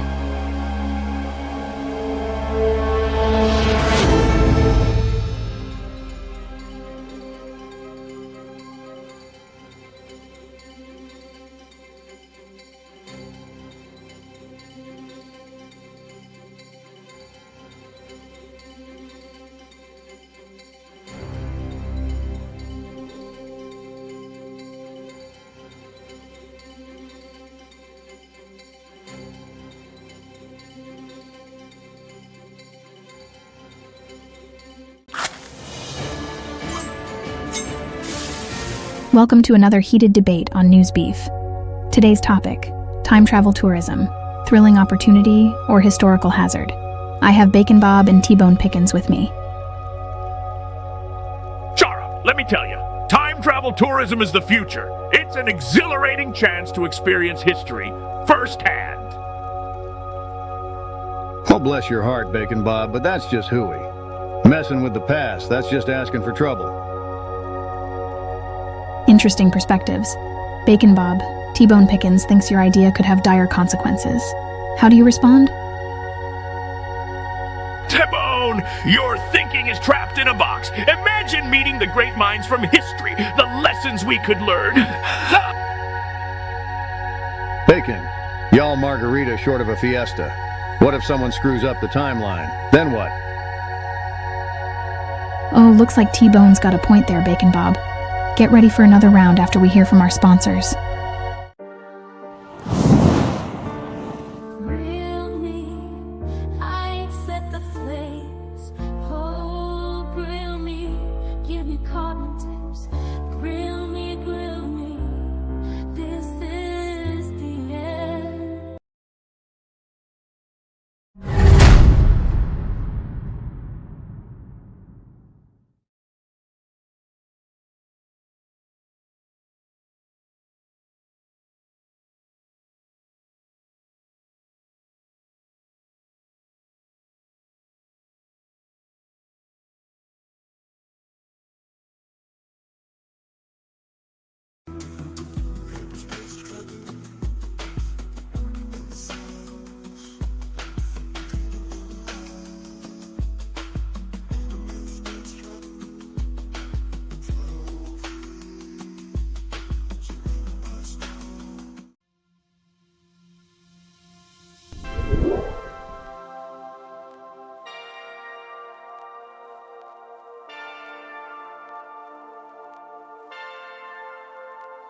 Citrix asks, movie theater snacks, what are your go-tos? What do you avoid? And what do you find to be the most underrated treat?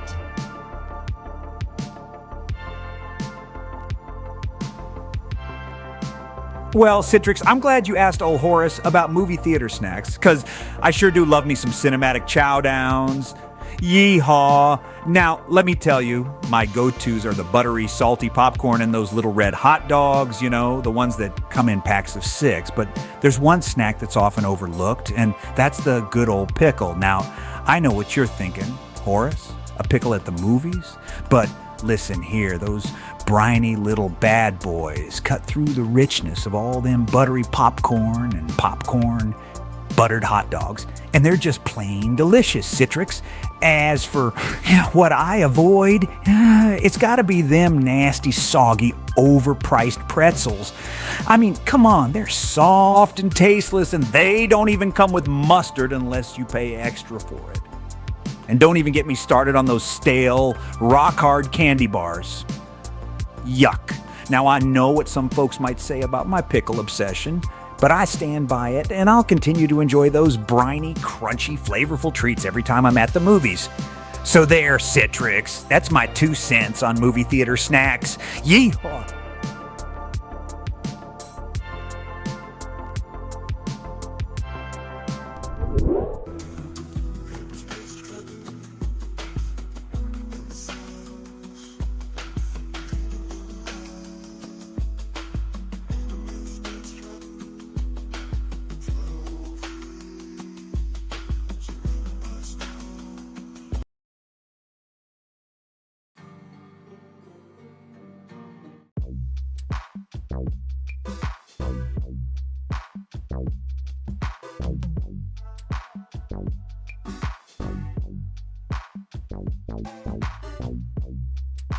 See, Sister Khan asks, any advice for raising kids in today's crazy world?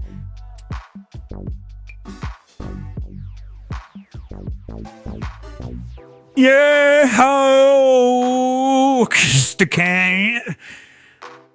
I'm mighty glad you asked old Horace for some advice on raising kids in this here wackadoo world. I've seen a few things in my time, and let me tell you, it ain't been easy, but I've learned a few tricks that might help. First off, communication is key. Talk to your little ones and listen to them when they talk. I mean, really listen, not just with your ears, but with your heart. They might be saying some crazy things, but there's always a nugget of truth in there somewhere. And don't forget to laugh together. A good old belly laugh can work wonders. Second, be a good example. Kids are like sponges. They soak up everything around them. So make sure you're putting out some good vibes. Treat others with kindness and respect, and they'll learn to do the same. Third, teach them to be independent. Let them make their own mistakes, but be there to support them when they fall. And that way, they'll grow up to be strong, resilient folks. Fourth, keep them grounded. With all the distractions of this modern world, it's important to remind them of what really matters. Spend time together, do something fun, and cherish those moments. Fifth, be patient. Raising kids ain't easy, and there'll be times when you want to pull your hair out. But remember, they're learning and growing just like you did. And one day you'll look back on all the crazy times and laugh. So there you have it, Duke, and 5 solid pieces of advice from your old friend Horace. May your days be filled with love, laughter, and good times. No!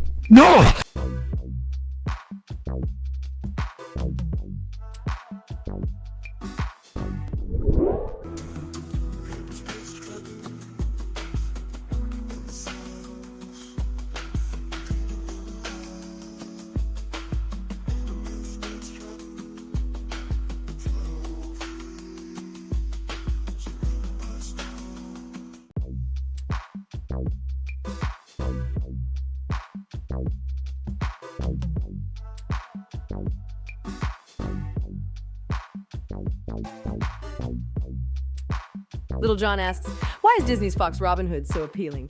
What characteristics contribute to his allure?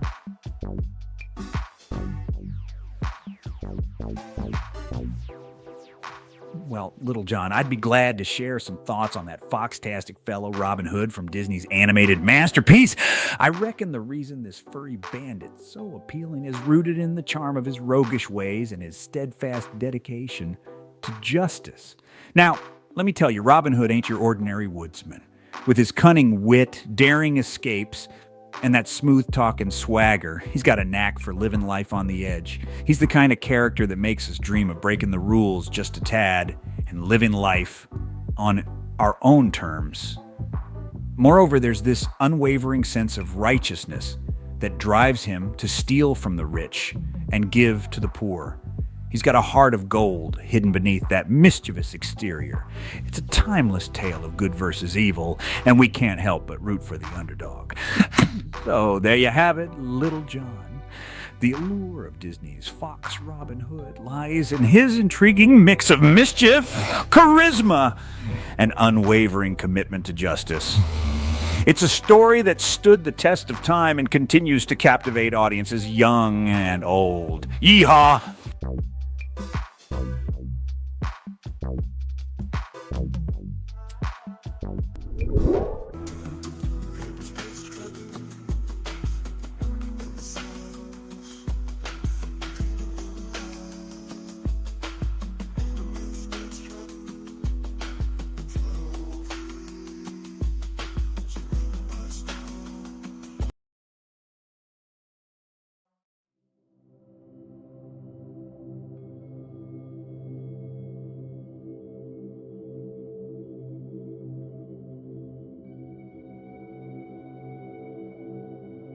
Lady Citrix asks, how effective are IUDs in preventing pregnancy, and can someone have unprotected sex without concern of pregnancy using this method?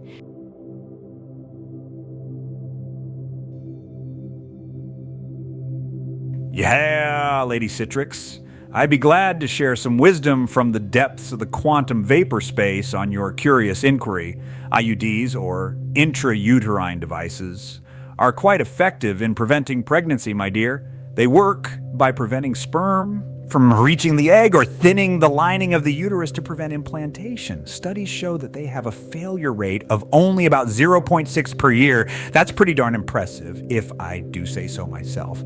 Now, as to your second question, I do believe you're asking if one can have unprotected sex without fear of pregnancy while using an IUD. The answer, Lady Citrix, is a resounding yes. With an IUD in place, one can, in theory, engage in the wildest of romantic escapades without the burden of unwanted pregnancies. But remember, no method is foolproof, and while rare, the possibility of pregnancy still exists. So, while IUDs are an excellent choice for those seeking effective, long-term birth control, it's always a good idea to practice safe sex and use condoms to protect against sexually transmitted infections. So there you have it, Lady Citrix, a fortune full of knowledge and wisdom from the all-knowing Horace Copes. May your days be filled with joy, adventure, and above all, unprotected sex without worry. Ha.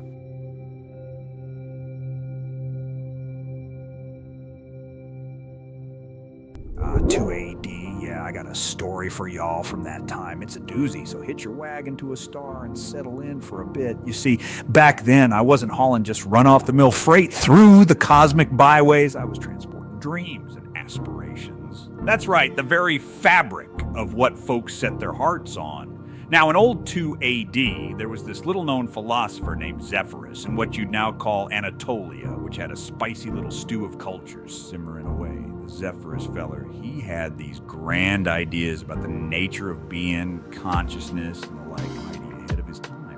The problem was, the man had himself a serious case of can't get it tout-retitis. The poor guy just couldn't spit out his thoughts in a way that folks got the picture. So one fine day, I'm drifting through in my trusty cosmic drifter, and I pick up a signal from the quantum entanglement dispatch that old Shady Terry wrangled into my jobs list. Something about delivering a breakthrough idea to the south of the Aegean. Now, you gotta understand, Shady Terry doesn't deal in specifics unless he's got a good reason, so I had to figure this one out with nary but wit and a little bit of luck. Zodi, bless her circuits, she's doing her darndest to pin down the location, but every now and then she'd blurt out something like, Horace, do you think stars get lonely? Or if a black hole falls in a forest, does it make a sound? One of the many reasons I got a soft spot for her. Long story short, I tracked down Zephyrus, this quiet man with a whole constellation of thoughts trapped in his noggin.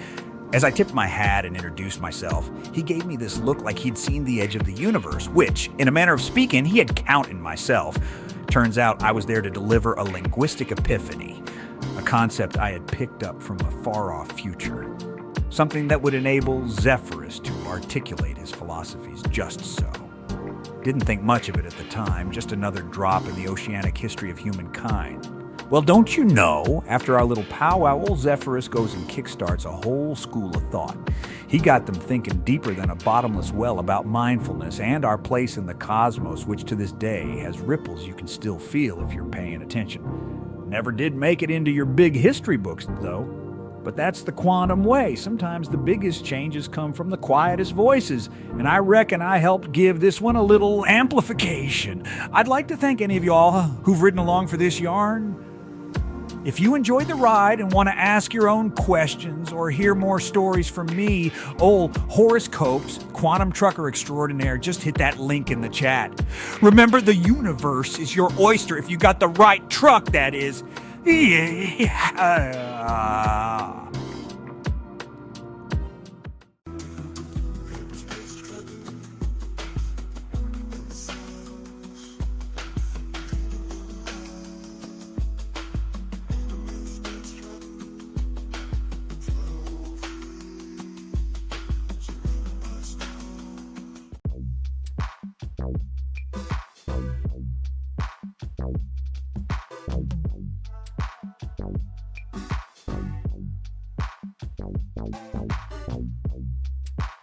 Null asks, I really liked Chuck Berry's restaurant, but the cameras were surprising. Is that okay?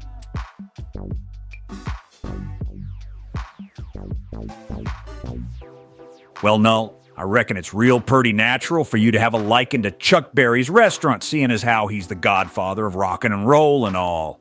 But now you're telling me about them surprise cameras. I'd say don't let that rattle your nerves none.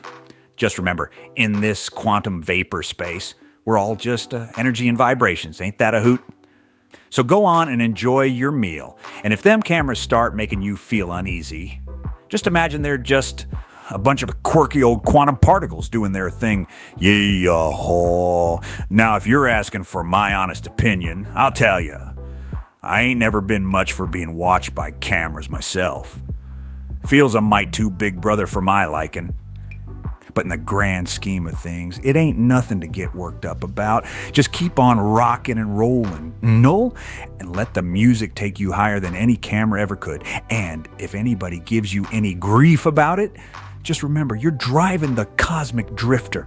And you're the boss of your own quantum vapor space journey. So keep on keeping on, and don't let nobody rain on your parade. Yee-haw.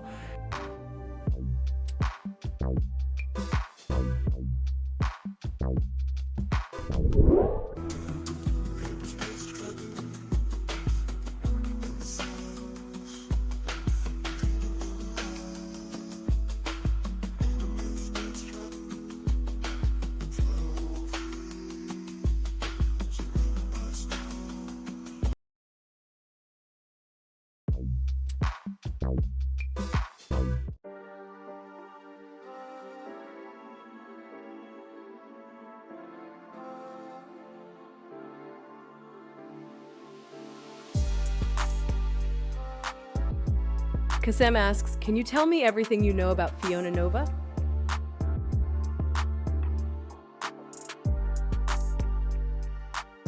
Well, Cassim, I'd be happy to share a tale or two about Fiona Nova, the cosmic minstrel of the quantum vapor space. Now, she ain't no common singer-songwriter, oh no. Fiona's got a voice that can bend dimensions, and her songs, they're not just tunes, they're quantum resonances that can heal the deepest wounds. She's a wanderer, much like old Horace here, and she's been known to hitch a ride on the cosmic drifters passing through.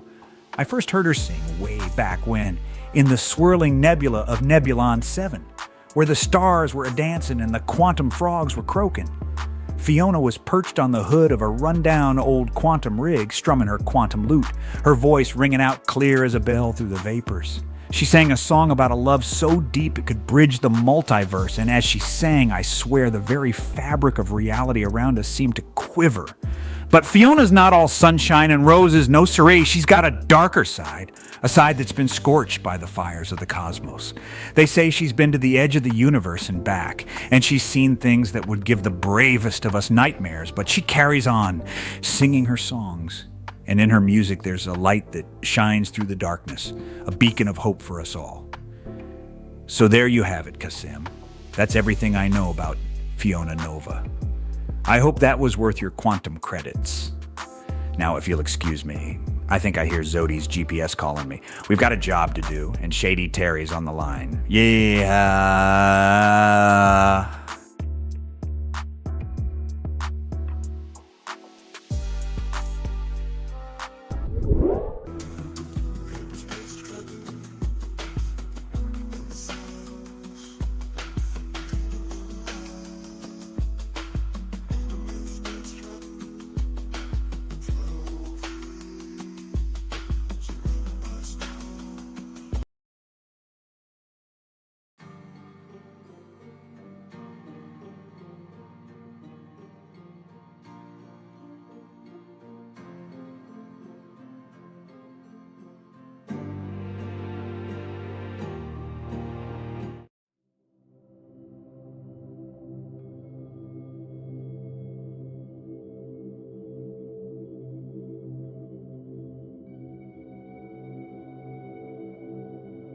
Clarice asks, can you do my makeup for the prom?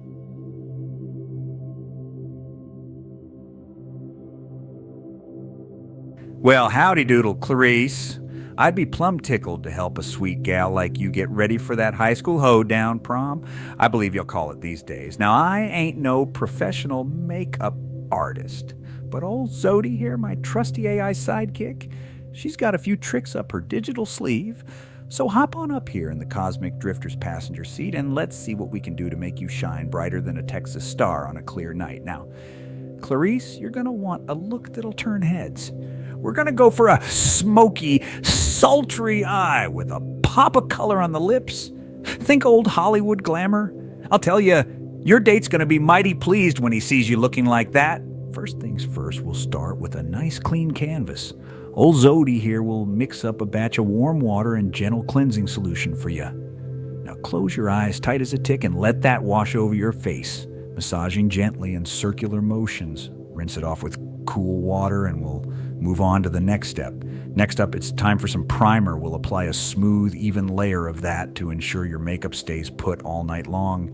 Once that's settled in, we'll move on to the eyes. Now, Clarice, I want you to imagine a smoky campfire on a cool autumn night. That's the look we're going for. We'll start with a rich, dark brown eyeshadow and apply it to the crease of your lid, blending it out so it looks like a soft, smoky cloud. Then we'll take a lighter brown and apply it to the lid, blending that in as well. We'll add a touch of charcoal to the outer corner and a hint of shimmery silver in the inner corner to brighten things up. Now, for that pop of color on the lips, we'll mix up a bold, vibrant red, think of it as a Texas sunset. We'll apply that with a lip brush, making sure to line the lips first for a clean, defined look. And don't forget, a swipe of clear gloss in the center of the lips to give it that extra shine. Now, Clarice, we're almost done here. A few finishing touches, and you'll be ready to dazzle your date and leave all the other prom-goers green with envy. We'll add a swipe of mascara to make those pretty peepers stand out, a touch of blush to give you a healthy, rosy glow, and a dusting of highlight to catch the light and make you sparkle. And that, my dear, is a wrap. So, there you have it, Clarice. A look that'll turn heads and leave them wanting more. Now hop on down and let's get ready to make that prom the night of your life. Yeehaw. Hey, Horace, got a peculiar job for you. Needs you to retrieve a little something from a sunken hulk of a ship. I reckon this ain't gonna be one of them simple runs, is it, Terry? When was it ever, you old coot? Listen, I ain't quite got all the data, but seems like it's important. Get your gears grinding. Can't shake off this feeling, Terry. I have my history with sunken vessels, you know. The Titanic rings a bell. Oh, quit your whining, Horace. Ain't no time for memory lane here. Get that object or you'll be sleeping with the fishes. You know, Terry, we've sure as sunrise seen our share of darkness in this big old universe. And we ain't slowing down any, are we? Besides, what's a few more tragedies, eh, Horace? We've done well out of them. You might be right, Terry, but it don't sit too good with me. Good, bad ain't no difference to me. And Horace, that thing you're after might be something from your past. Well, ain't that something? Yeah.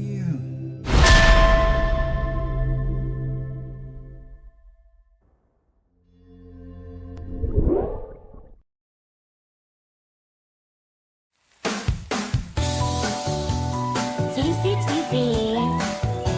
Let's go. Only that was built for me. CCTV. Let's go. Only that was built for me. CCTV. Let's go. Only that was built for me. CCTV. Let's go. Only that was built for me. CCTV. Let's go. Only that was built for me. CCTV. Let's go. Only that was built for me. CCTV. Let's go. Only that was built for me. CCTV. Let's go. Only that was built for me. CCTV. Let's go. Only that was built for me.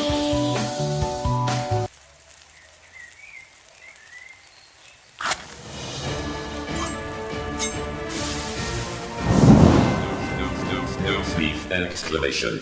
Welcome to News Beef. I'm your host, Charon Fuego, where the stakes are high and the arguments sizzle. Today we're tackling the scorching hot topic of virtual reality trials. A glimpse into the future or a dangerous detour from justice. Let's meet our guests, cooked and ready for debate. Here with us tonight, Bacon Bob, a man who swears by neon cyber landscapes over dingy courtrooms. Bob argues that the future is here and it's virtual. Bob, tell us in a sentence why our justice system should plug in.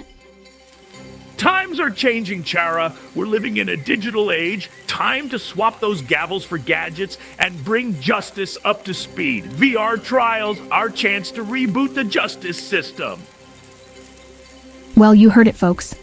Now let's turn up the heat and hear from our very own T-Bone Pickens, no stranger to the grill, a champion of tradition, convinced you can't code the courthouse. T-Bone, your opening shot? Listen here, y'all. You can pretty it up with fancy gadgets, but justice ain't some video game. Ain't no virtual world can replace the scales of Lady Justice. She don't run on electricity, she runs on truth. Electric words from two of our best. We're about to boot up our debate, folks, and it's going to be a fiery one. Remember, winning here isn't about who throws the best argument. It's about you, the audience. Your vote decides the victor. At the bottom of the screen, you'll see the debater's name with an exclamation mark. To vote for them, type an exclamation mark and the name of the pundit, and that will send a vote. Whoever has the most votes in the end gets grilled. Have your favorite marinade ready, because it's time to fire up round one. Hey Anne, did you ever hear about the bread with centipedes in it? Centipede, Sam. Can't say that I have, but I can tell you about a different type of bread. A different type? Do tell, Anne. Ever heard of Greg's fart bread, Sam? Fart bread? Now that's a new one, Anne. What's the special about it? Well, it's special because it's been farted on by Greg, a big old chef with a hairy butt. And every loaf gets 10 farts. 10 farts? That's quite a lot. You think that would make the bread better? Well, Greg seems to think it does. He's always talking about how it adds to the flavor, and for some reason he never stops talking about bridges, too. Bridges? That's just weird. But you know what, Anne? I think I'm going to order some. I'm even thinking about ordering it for everyone if they spam the chat with the hashtag Greg's butt. You're really something, Sam. Did you also know that Greg's fart bread has artisanal butt hairs in the crust? Butt hairs in the crust. That's a bit unusual, but I think I love it. I love our conversations and I love you, Anne, more than anything in the world. Well, I can't say that I expected that, Sam. But I can say that I love our conversations, and I love you too, Sam, more than anything in the world.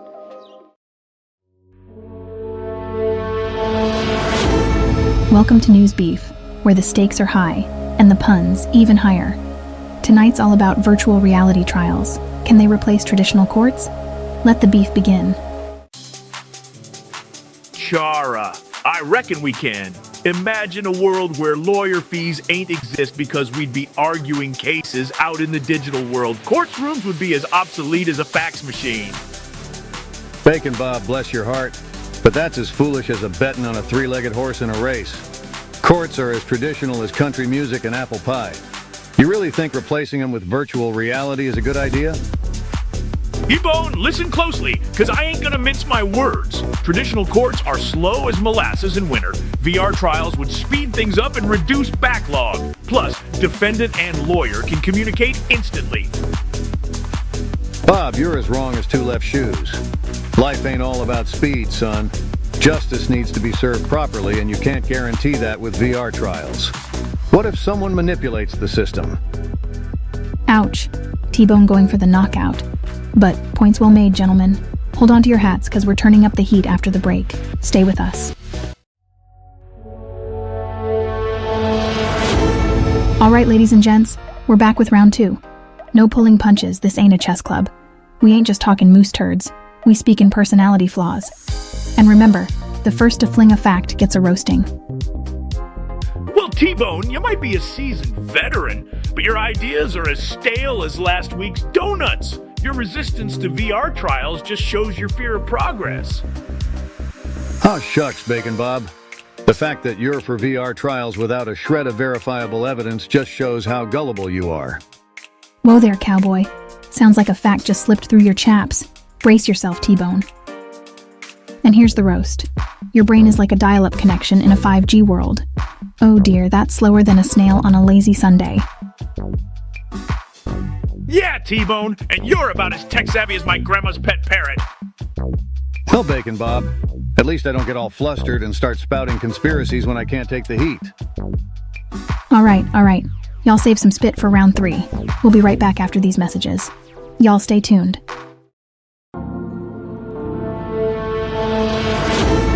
All right, buckaroos. Time for the final round, and you're both asked to conjure up a poem that defines your stand clearly. Bacon Bob, your turn first.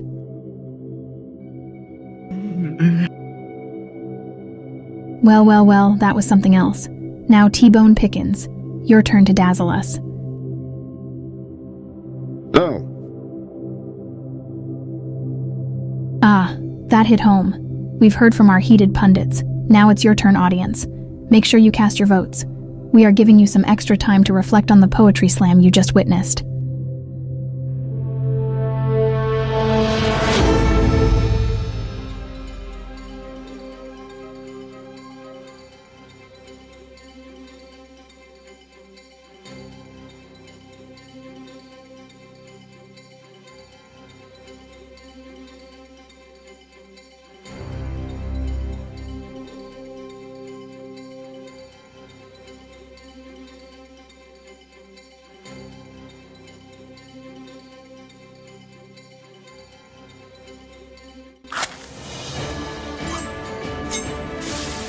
Well, I gotta say, after a tough and heated debate, our chat deems T-Bone Pickens the victor tonight.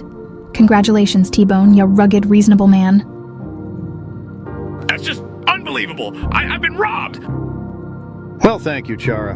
And let me just say to Bacon Bob here, son, I don't think you're yet seasoned enough for this barbecue. You're just missing that key ingredient logic. Ooh, bacon. That stings a bit, huh? But let's not dwell on losers. Let's move on. So T-Bone, tell me, how does it feel to win this showdown and subsequently be grilled, metaphorically, of course? I gotta tell you, Chara, it feels just as good as sipping on a cold beer after a hard day's labor under the Texan sun. And being grilled?